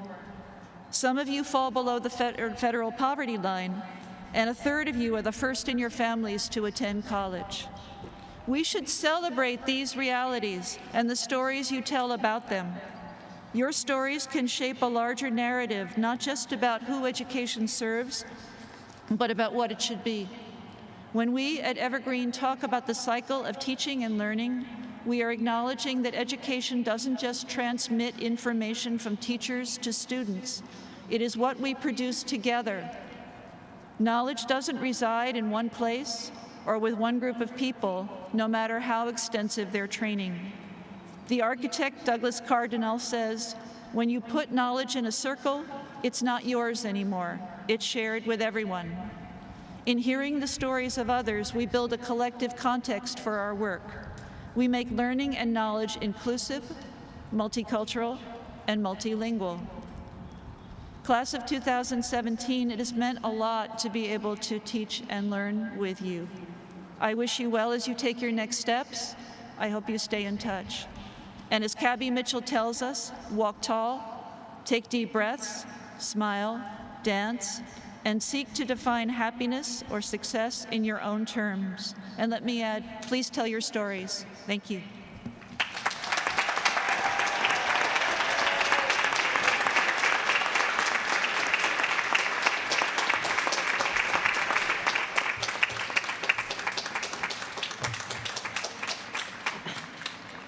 Thank you, Anne. Students, we need your voices. Please welcome the Evergreen singers who will sing the song, Let Them Hear You, from the musical Ragtime. This is dedicated to the voices of each of our graduates. They are singing to your left.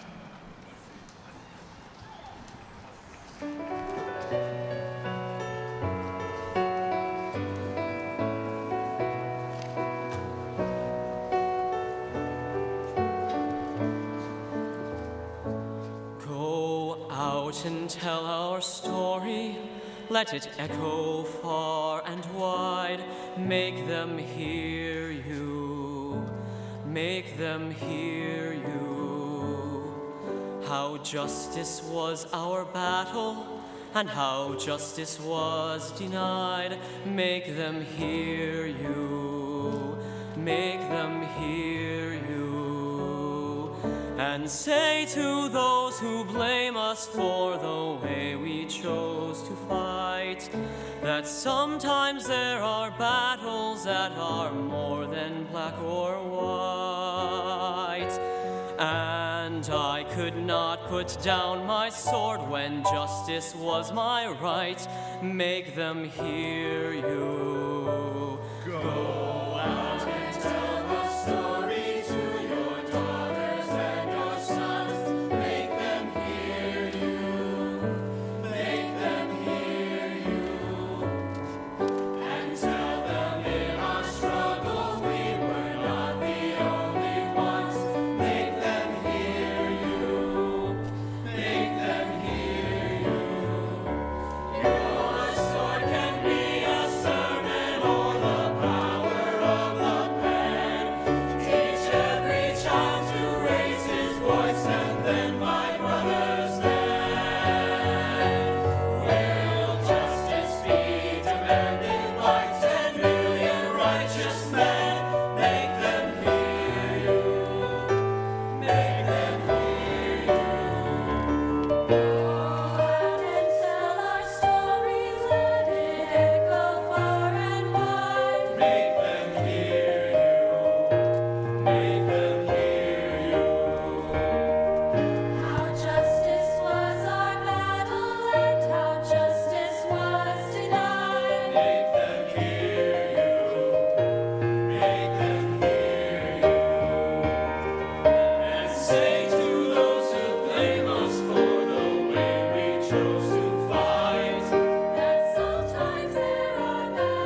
Thank you, Evergreen Singers, led by Marla Elliott, member of the faculty. Great song. We have now reached the moment we have all been waiting for.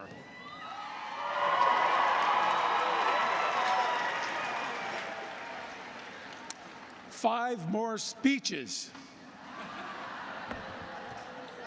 No, sorry. In a few moments, Dr. Ken Tabbitt, our Interim Vice President for Academic Affairs and Provost, will present, and the Board of Trustees will formally recognize our newest Evergreen graduates. We'll award the degrees in two groups. First, we'll award the graduate degrees and then the undergraduate degrees. I want all the parents, family, and friends in the audience to know that we have count them four, professional photographers around the stage. If you can't get a good photo from wherever you might be, we've got it covered. And there is a big screen in back. I want to ask the graduates to please return to your seats after you received your diploma. These are likely the last moments you will all spend together, so let's make the most of them. The last person crossing the stage deserves the same support, the same respect, the same celebration as the first. Your fellow graduates and their families and friends will appreciate your thoughtfulness.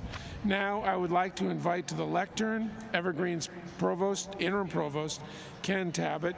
I will also ask Chair of the Evergreen State College Board of Trustees, Gretchen Sorensen, to come up and prepare to confer the degrees.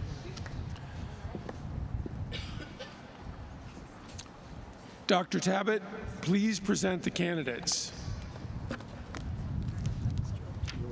It's windy.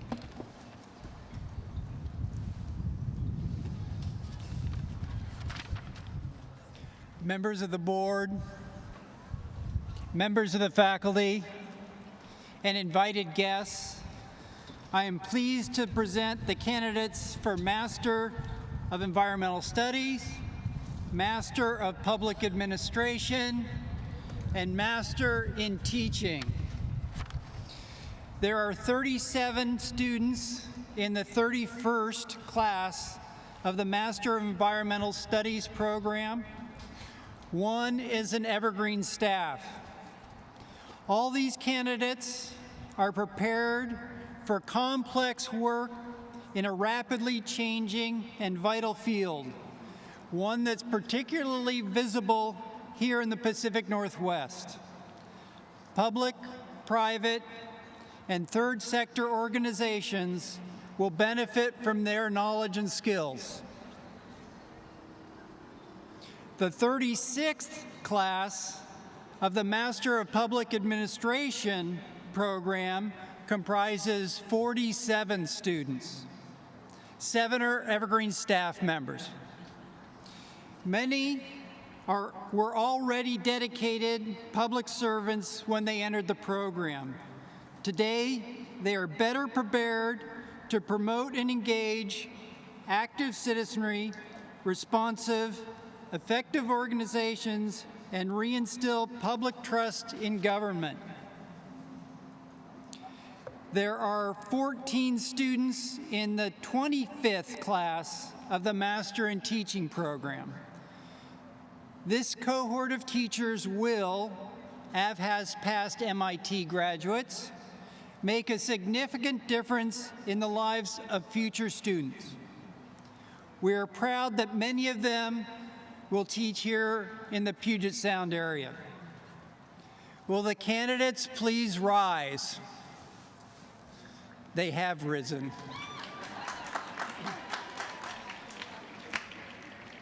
Trustee Gretchen Sorensen, on behalf of the faculty, I present to you the candidates for the degrees of Master of Environmental Studies, Master of Public Administration, and Master in Teaching.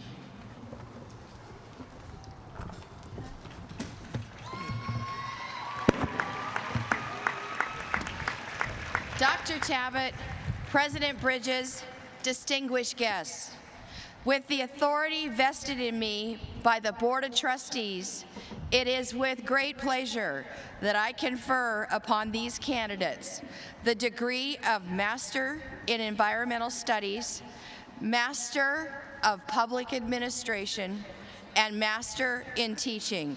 Will the candidates please follow the marshal to be recognized?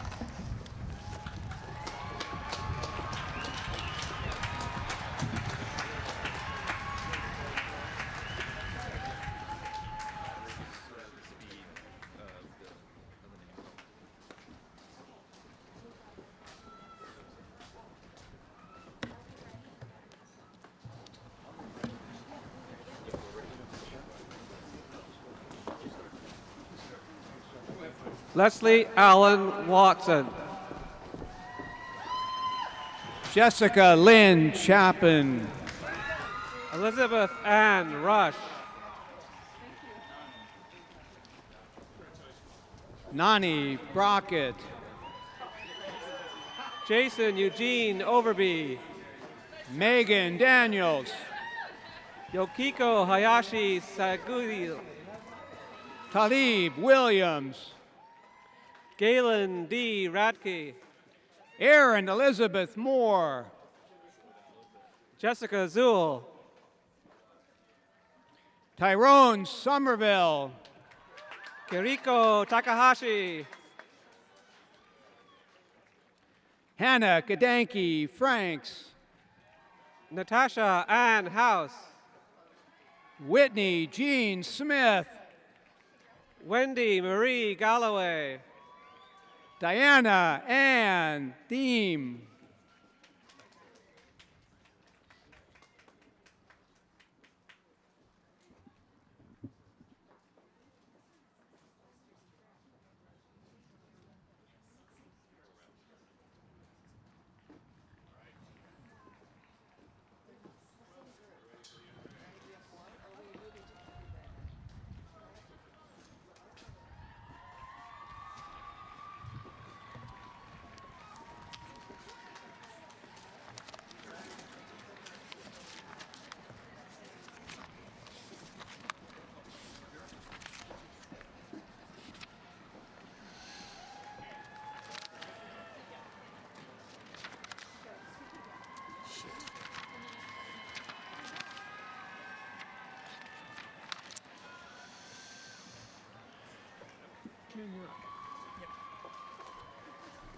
Oh.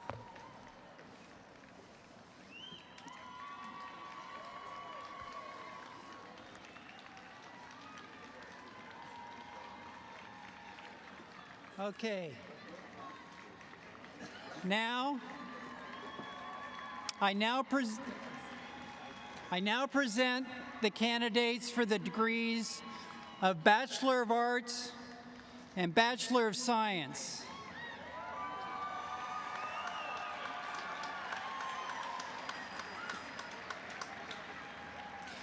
There are 972 graduating today.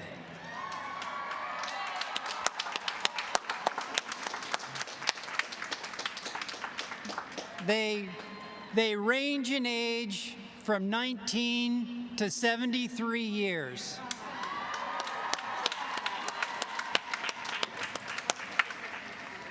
Among them are 3 international students. 29% are students of color.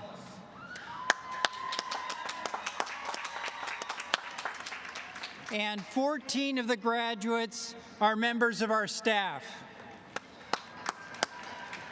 It is important to acknowledge the rich contribution to our enrollment made by Evergreen's community colleges. Many of our students transferred to Evergreen from the community college system. We also acknowledge the many students from other states around the nation. It is the college's privilege to serve all of you. The diversity and richness of our student body is a reflection of Evergreen's commitment to provide access to students of diverse backgrounds to higher education. We are committed to doing intensive work to fulfill our high expectations for a diverse and multicultural student body. We are all enriched by the talent and diversity represented in this graduating class. Will the graduates please rise?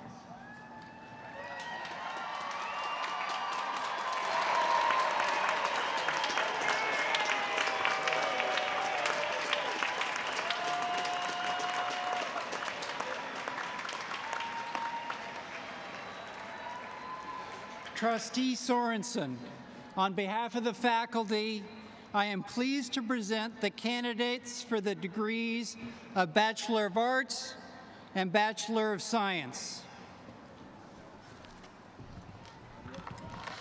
Thank you, Dr. Tabbitt. On behalf of the Board of Trustees, I am honored to have played a role in your education, and I trust that your time at Evergreen will become part of a lifelong quest to learn all you can. With the authority vested in me by the Board of Trustees, it is my pleasure to confer upon you the degrees of Bachelor of Arts and Bachelor of Science. Will the candidates please follow the marshal to be recognized?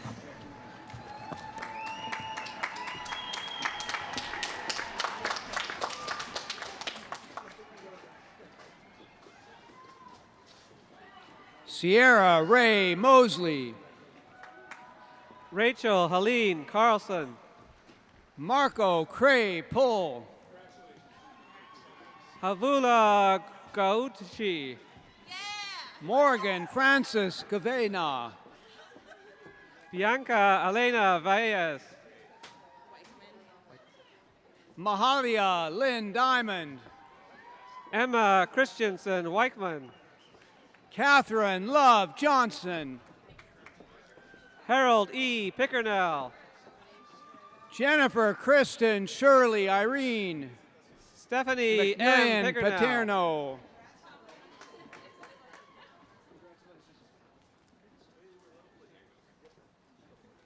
Joy Elizabeth Waterhouse, Sheila Michelle Bray, Holly Joelle Blundred, Teresa J. Eucton, Teresa Elaine Shortman, Oswald Olives, Audrey Inez Bellarud, Darla Obai, Charlotte Ann Penn, Kimberly Peterson, Marcy Joe Lungayan, Susan Janice Hamilton,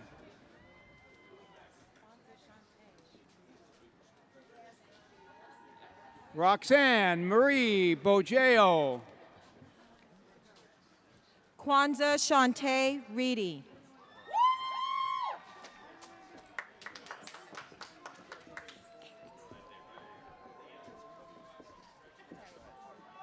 Kayla Marie Williams, Janice Marie Heineman, Merle Angela Williams,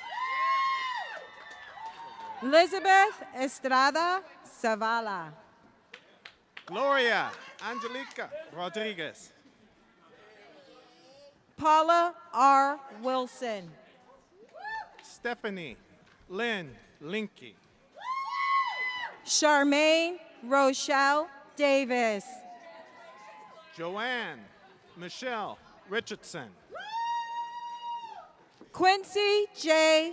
Duckworth, Stephen Eugene Chrysler, Masla M.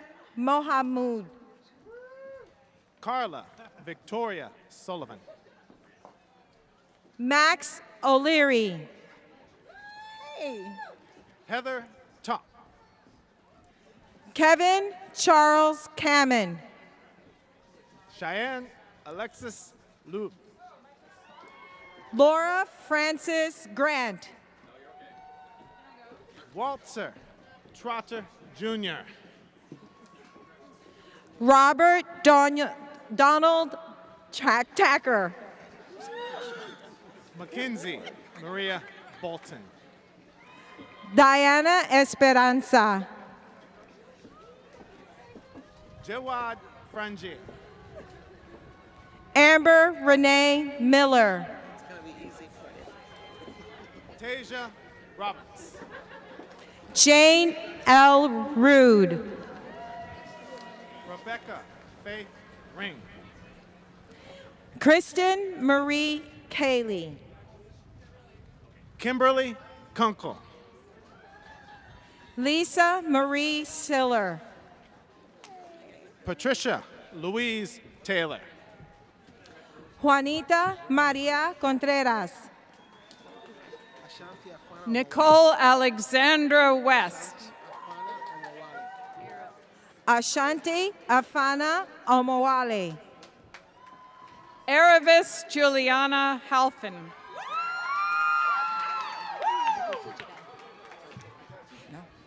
Maya June Mansour. La Cristiana Renee Harris.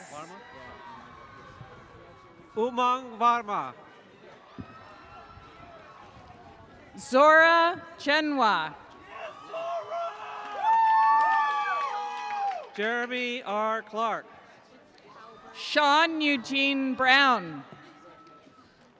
Samantha Marie Halbert.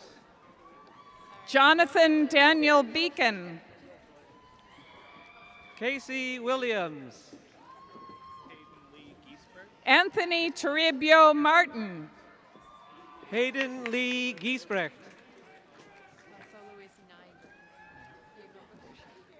Ilsa Bojana Serba Noms. Kelso Louise Nygren. Shannon McIntyre. Shante Sarah Rose Anderson. Michael David Dunsmore. Eden Herman. Jacob Max Haldeman. Sarah Ann Personius. Jenna Lee Dumshaw. Selena Cassandra Olgeen Bell. Maya Hart Harvey. Nicole Renee Fernandez. Monique Joanna Hokett. Larry H. Brindell. Timothy Schilling. Dwayne Anthony McCaddy. Joshua J. Miller. Sarah Rose Murphy. James Isaac Chapin and Moxie. Taylor Grace Anderson. Donald Christian Williams. Emma Winona Bell Foster. Sarah A. Scott. Emily Peyton Wilkie. Edward Jean Riker. Christian Jernigan Ostergaard. Renata Victoria Lozito. Alethea Stuber. Ashley Nicole Sylvester. Mackenzie Loretta Mae Weston. Ian Warren Hastings. Kaylin Berry. Alejandro Antonio Chavez Roa. James Orestes Moorshire. Oliver Ray Childers. Brian Charles Schickley. Tegan Marie Watkins. Catherine McHugh. Keith Raymond Anderson. Sarah Travers Robertson. Samuel Neil Arsenault. Henry Thomas Rude Wilson. Benjamin Eli Nadel. Stephen Michael Zuloff. Christopher John Burns. Jacob David Earl. Alex K. Housekeeper. Christopher James Shipway. Caden James Tompkins. Naomi Touche. Stevie D. Knapp. Nathaniel Dean Troyer. Stephanie Shaley. James Vladimir Contris. Sierra Camille Robinson. Nathaniel James Howe. Brittany Perryman. Crystal A. Searcy. Tai Doc Ho. Kayla Joe Bug. Catherine Craig. Max Emmett Savory. Gabriella Ann Green Ditz.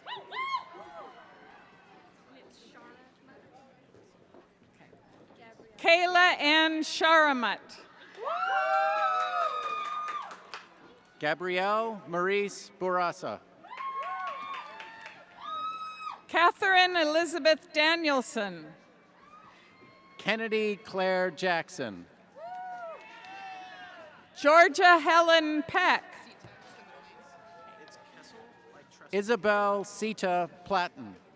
Rowan Porter Kessel. Juliet Elizabeth Paris. Madeline Suzanne Welchuk. Kyle Ian Cruz. Natalie Schertz Purvis. Can I read a poem? Okay. My entire graduation is against the police.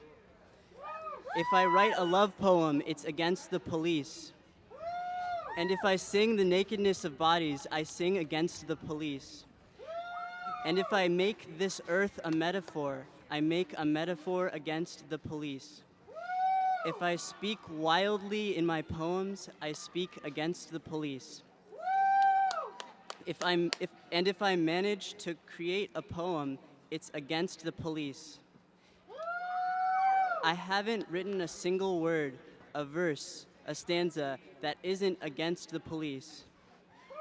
All my prose are against the police. My entire education is against the police, including this poem. My entire graduation is against the police.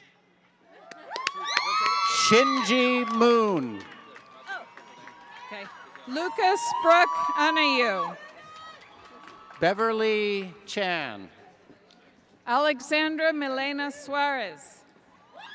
Will Friedman. Said Sami Wara.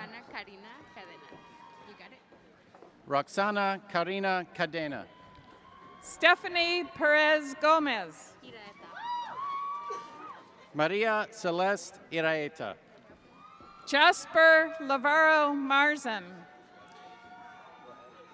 Peter G. Kruger II. Eder Humberto Nunez.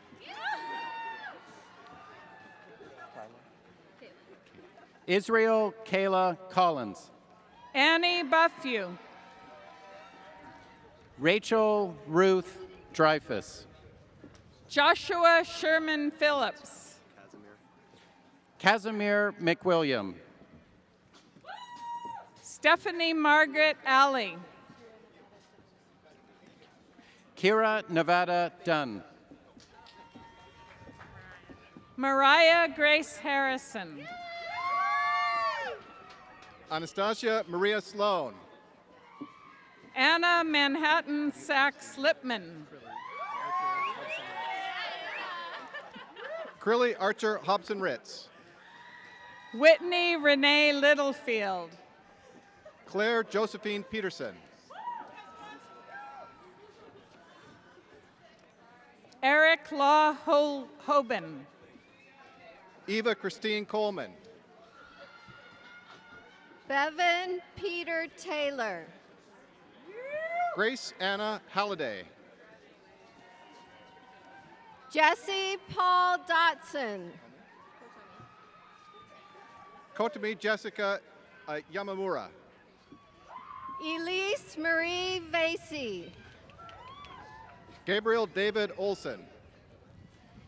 Zoe Zella Mangold White. Benjamin Paul Selig. Jacob Joseph Kaplan. Connor Thomas Metcalf. Do you want me to say that? The Ascender, Henry Malcolm Sanders. Robert Vernon Dowd. Maximilian Sledge Robertson. Tessa Jane Courtney. Aaron Amsbury Aboud. Colin Raleigh Kennedy. Maggie Gray Clogston. Roger Z. Campbell IV.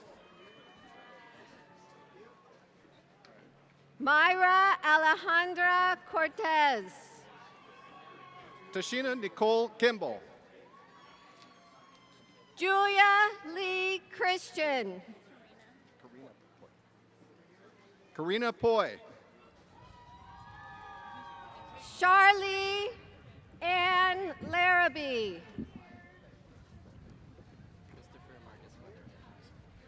Christopher Marcus Weathered. Sarah Helen Ireland. Thomas James Commendon. Peter A. Buller. Andrew Charles Kirwan.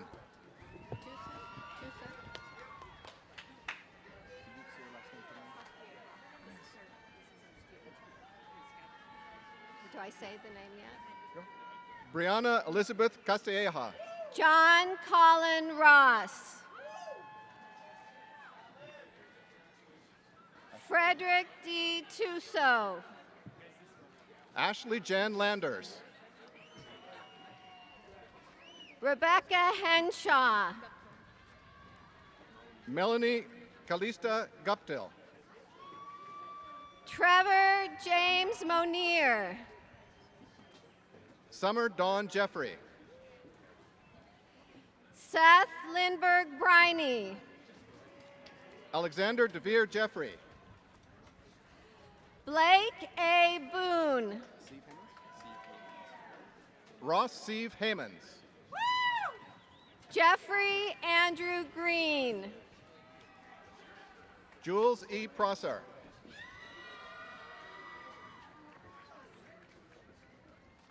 Kayla Anna Maria Perez. Stephanie Rose Weber. Emily Grace Lubar. Eric Kai Johnson. Bear. Isaac Willis Bear. Madison Ann Cogswell. Mary Elizabeth Bear. Falalo Goldie Boyd. David Foster Burke. Max Mills. Colin Maris. Franny Lilliston. Reese Daniel Jones Huey. Jade Wesley Roberts. Megan Nicole Landy. Leroy J. Schuler II. Henry Doe Garia. Mark Allen Knight.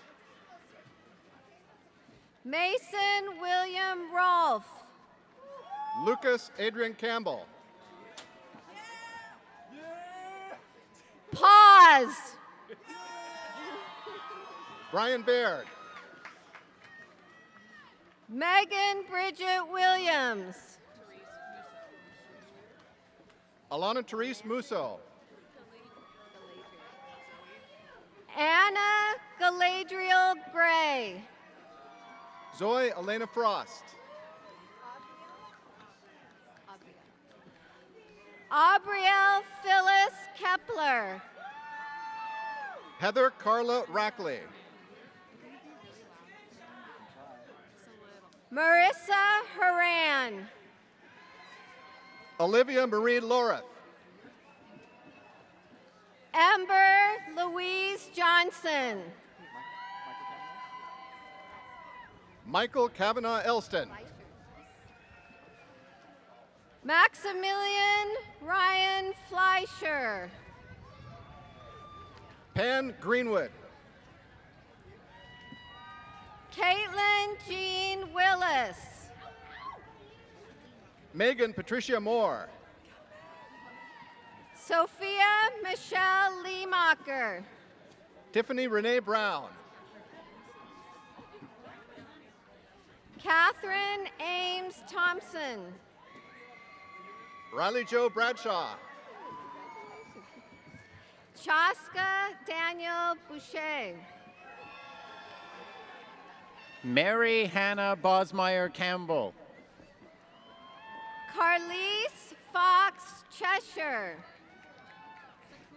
Sydney Sakula. Kyla Jane Marfrey. Madison Newman. Isabella Christina Ameti. Sarah Catherine Gluck. Janessa Herbert Gill. Kiana Shea Kimiko Hiata. Emily Christine Cooper. Scarlett Katie Waldner. Odette E. Finn. Patricia Weaver. Rachel Diane Hossman. Valentina Arias. Juan Carlos Opreza Salazar. Jasmine Cara Berlin. Vanessa Marie Zamora. Thomas McDonald Clark. Kayla Charlene Basket. Lauren Ashley Switzer. Alyssa Joy Herr. Natasha Hayes. Ruby Harrison Clay.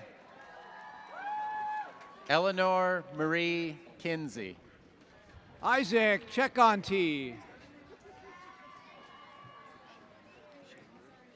Joel A. Schillender.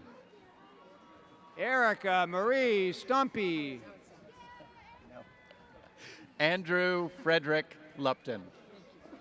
Sarah Lynn Gomez. Catherine Price Weir. Benjamin Alexandrowitz.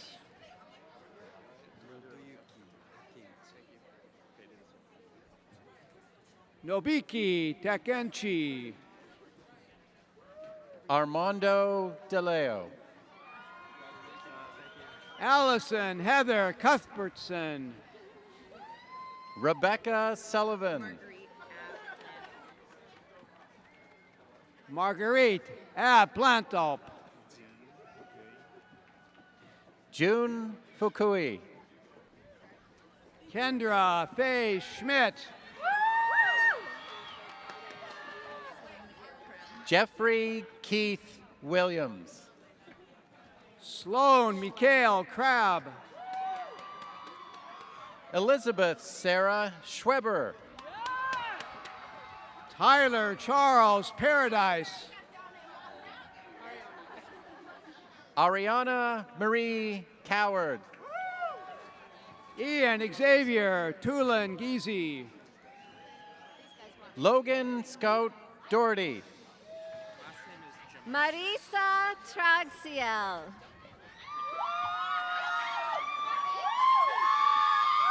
Tyler Andrew Jamarcy. Itika Dene Frazier. Allison Machiko Bleasdale. Lorraine Joyce Lashar Stone. Zachary Michael Bonagoski. Shamarika Dishari Shonda Scott. Gregory Arthur Coalfield. Alan, you want Alan? Yeah, Alan. Kadisha Kasan Allen Perry. Emmett Jeffrey Perkins. LeVar James Matthew Singleton. Austin Michael Milner.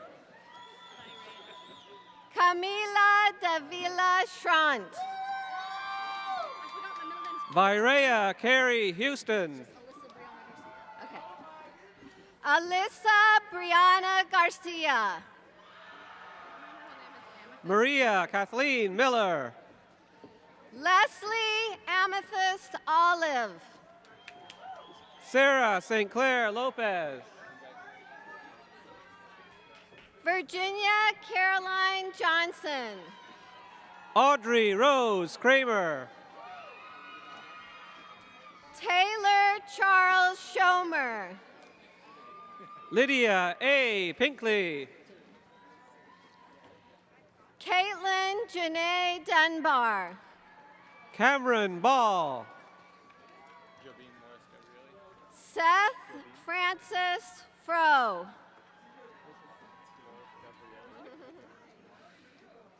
Jobim Morris Gabrielli. Darian Lane Abino. Zachary George Duncan. Zeb Hoffman.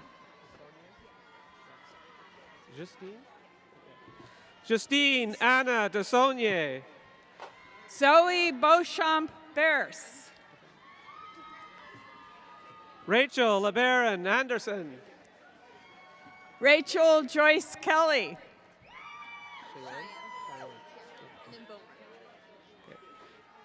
Cheyenne Marie Bomer. Sarah Rainiers.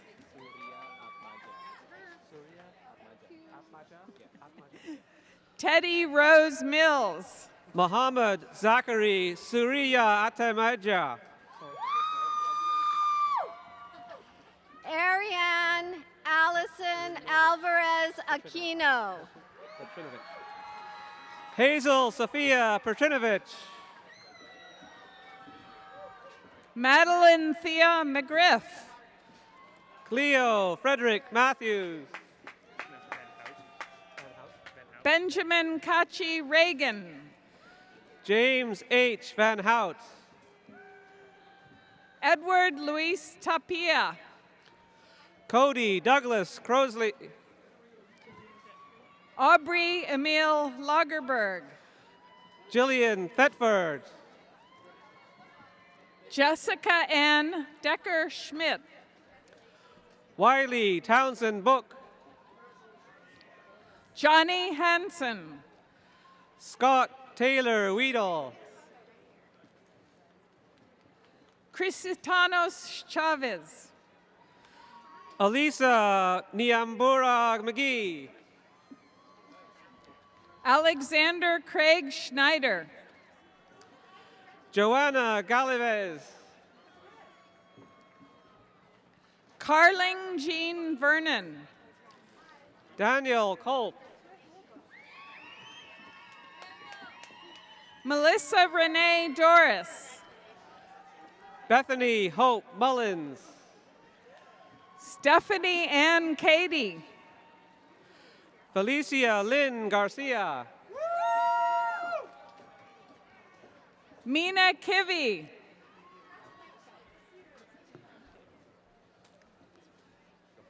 Christopher Didier Gloddard. Rose Charlotte Boughton.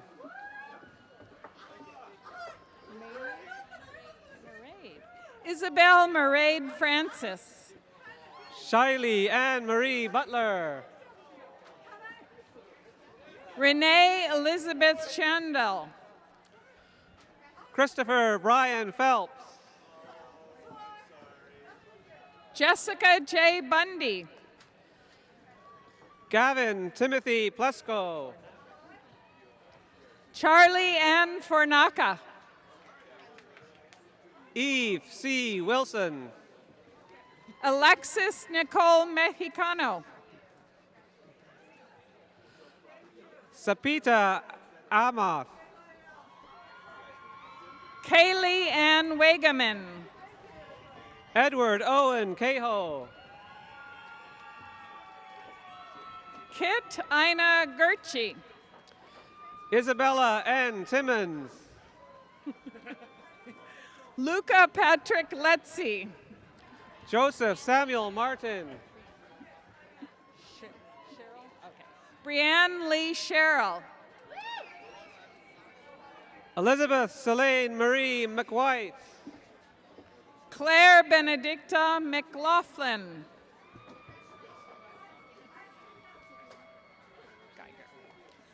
Davina Francis Bolivol Clark. Jacqueline Eugenie Geiger. Kyle Patrick Leader. Felipe John Dadalone Kenny. Jeremy Ross Miller. Bradley Douglas Robert. Thomas Michael Mann. Chase Eugene Becker. Ahmed M. Ali. Heron Mohammed Yunus. Ramses Leotis Hobbs. Johannes Demisi. Charles Cooper Rickards. Justin Dronjown Nevetsky. Veronica Rose Urango. Conrad Kelly. Emma Rain Summers. Connor C. Ward. Emily Marigold Hall. Alexandra Sierra Lipe. Lauralee Amanda Dagum. Zero Morrison Shields. Naya Tarandenko. Sable Lee Tannehill. Justin Lee Spear. Robert Red Kyle Matthewman. Regan J. Marin. Rowan Nicholas Chappell. Catherine Rose DeReamer. Tabitha Rose Parsons. Nicole Leah Mantufel. John Braithwaite Snodgrass. Okay. Okay. Akiva Koppelman Harif. Forrest Taylor. Say the first one again. Okay. R-E-A. Aria Kaim Akiva Koppelman Harif. Nicholas Bernard Brown. Caitlin Rose Hansen. Thea Ambrosini Conton. Benjamin Davis Huff. Tanner Kane Long. Florence Rose Molyneux Johnson. David R. Buck. Matthew Richard Booth. Devin Allen Bender. Andrew Edward Hart Bowling. Jacob Claude Thompson. Mark Andrew Onnen. Brandon G. Smith. Brendan Kloss. Aaron McKenzie McCall. Michael Joseph Pazillo. Phyllis J. McRae. Athena Fidelia Ortega. Michael Zamudio. April Lynn Purdy.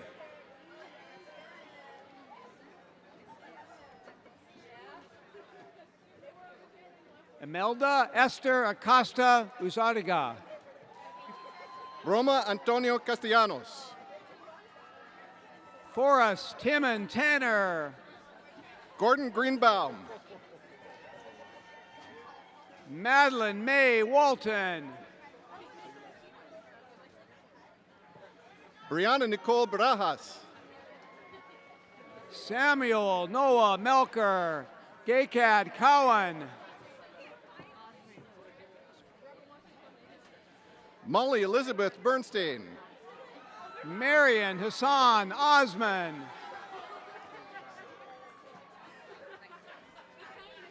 Josiah E. Anderson. Rachel Renee Williams.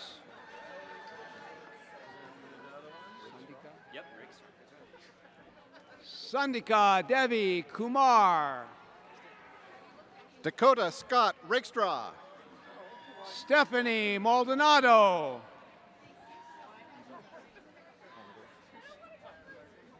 Mine? Eva Conover Jensen. Zachary Ryan Nixon. Nazareth Kryl. Bailey Max Rivers. Alejandra Leon. Austin Wagner. Jennifer Lee Green. Laura Fukimo Suzanne Hamada. Ainsley Sky McLeod. Marguerite Yenling Stevens. Joseph Christopher Langdon. Mara Olivia Safar. Khadijah E.C. Ransom. Kevin Andrew Parkhill. Virginia Shaylin Rada Green. Tiffany Simone Bachtel. Ursula Elizabeth Lawson. Charles Talmage Foreman. Carla Valyn Kelly. Malia Pargarigan.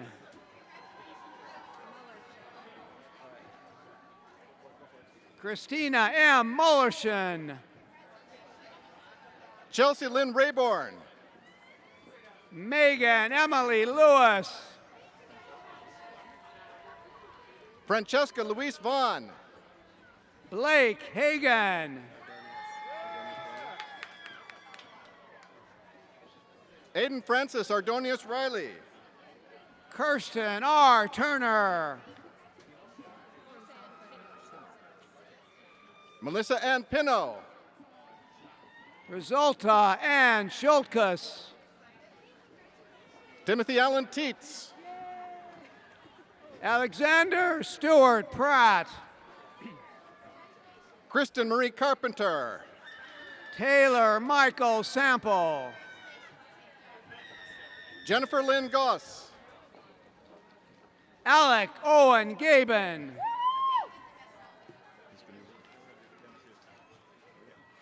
James Joseph Farver. Paxton Glenn Rice. Maro Katrina Stensgaard. Kirsten Evanson. David Griffin Jr. May God bless and keep safe the men and women of law enforcement, especially against those who are against the police. Piper Ann Dutcher. Robert Kelly Green. Benjamin Robert Scott. Autumn K. Moorcroft. Matthew Jarrett Kistner. Gabriel Samata Funumia. Justin Allen Roberts.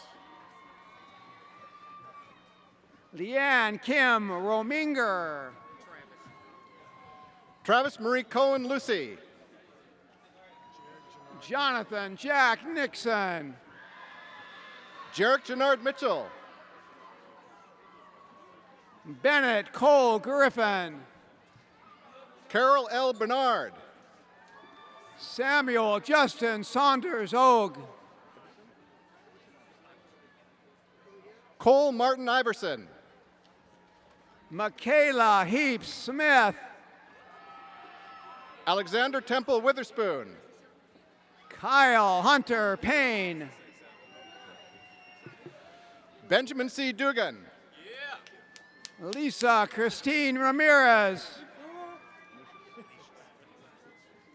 Matthew David Nicias. Keith Vincent Adams IV. Tim Charles Herrera. Benjamin Max Nord. Castellea Kuzis. Catherine Crozier. Jessica Raylene Servin. Jessica Lynn Forster. Dylan King McCartigan. Jorge Lara Maldonado.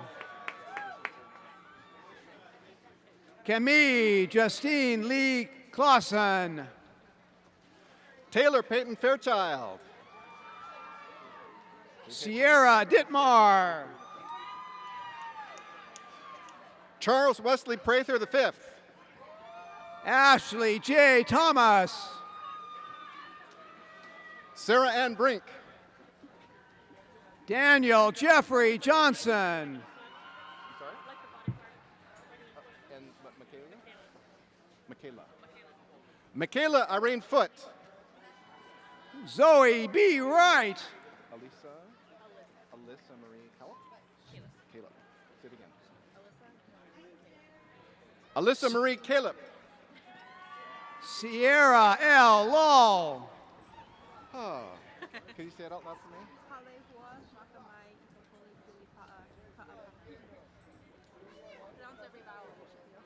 Michelle Victoria Rose Grinstead. I'll try. Me? I'll try. Kalea Huanama. Kemaiuka Polea Lip Kanapana. Kapua Ulu Ekekai Maiola Kano. Lana Alexa Melchers. Kyle A. Baird. Andrew Satz Feldman. Alex Sellers. Okay. Soto. Milagros Vasquez Soto. Emily Bruce Hamilton. Sure. Steinhauer. Curtis Steinhauer. Anel Sheehy Irwin. Andrea Jean Pardo. Amber Emily Saman. Andrea Jean Pardo. Kenneth Anthony Collins Jr. Elliot Jeremiah Scheller. John Alexander Nolting. Jordan Calvert. Kristen Marie Bindi. James Christian Perkins.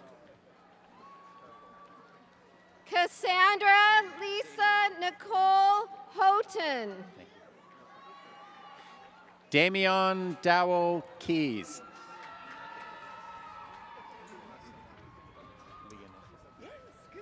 Cassiel Nachitokus Massena. Leonissa Colleen Lister.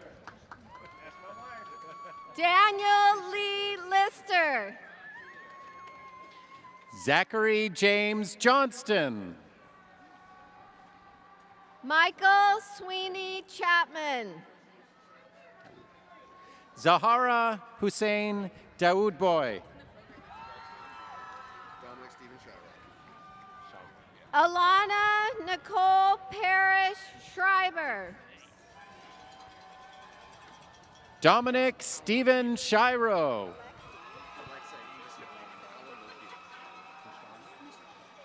Alexei Kalambokidis.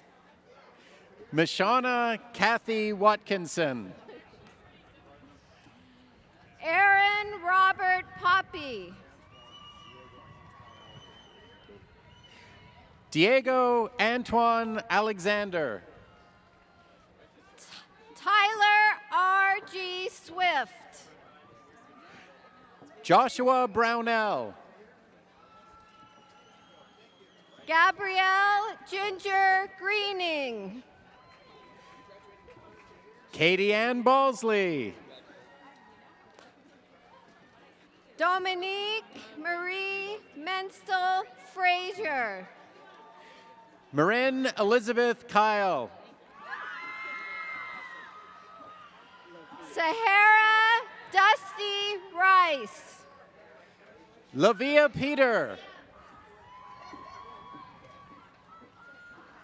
Lily Christos Martinez.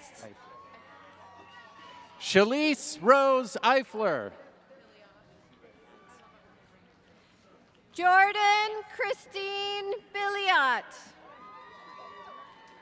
Jordan Louise Johansson. Rebecca Jean Rokes. Gina Lynn Adams. Kaylee Ara Codwell. Zandra Victoria Jones. Sean Patrick Hemmerly. Brittany Erin Pritchard. Jake Ian Kelso. Remember you. Cy Lake Wolf. Bailey Elizabeth Elders. Garrett R. Bailey. Jory Allison Stein. Madeline Jane Herberg. David G. Sears. Bensi Ben Batsiring. Nelson Deems Hafner Ratliff. Michael Roy Joseph. Rami Winona Barrows O'Neill.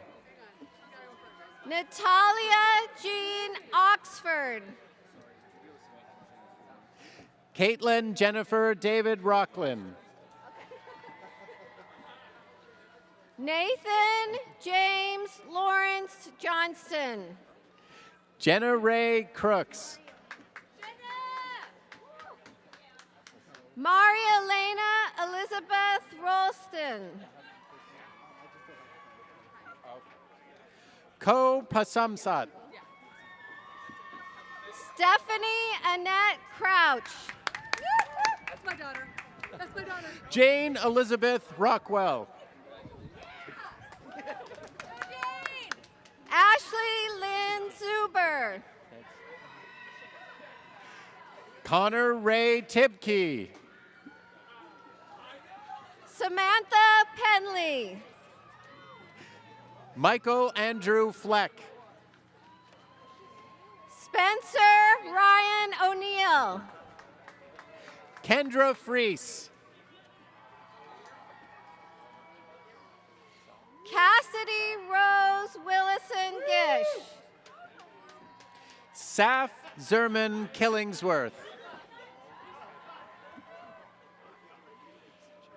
Enoch Wilson. Lisa Jo Hintz. Kit Wesselhoft. Jennifer Marie Diaz. Zachary David Shaver. Ivan Daniel Espinoza.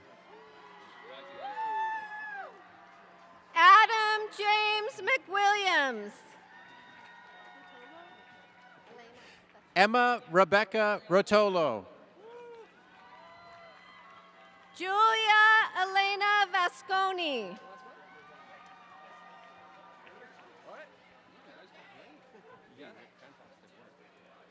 Rudyard Paul Cashman.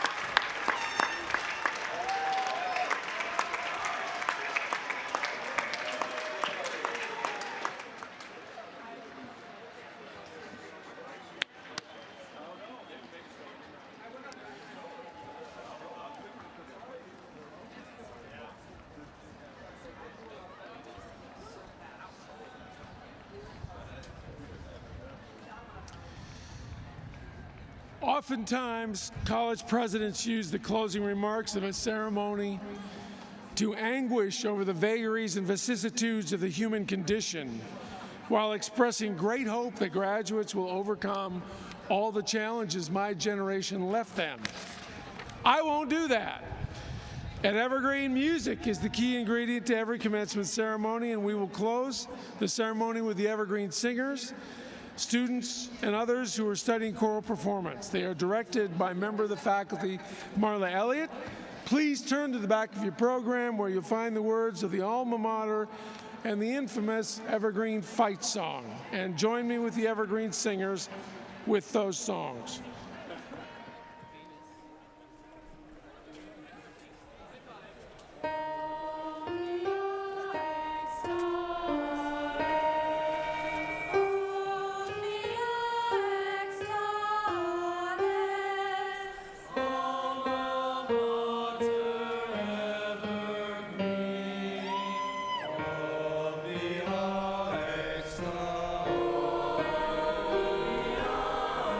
Oh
Thank you, Marla. Thank you, Evergreen Singers. Thank you all for coming. Let's make a better world. We're adjourned.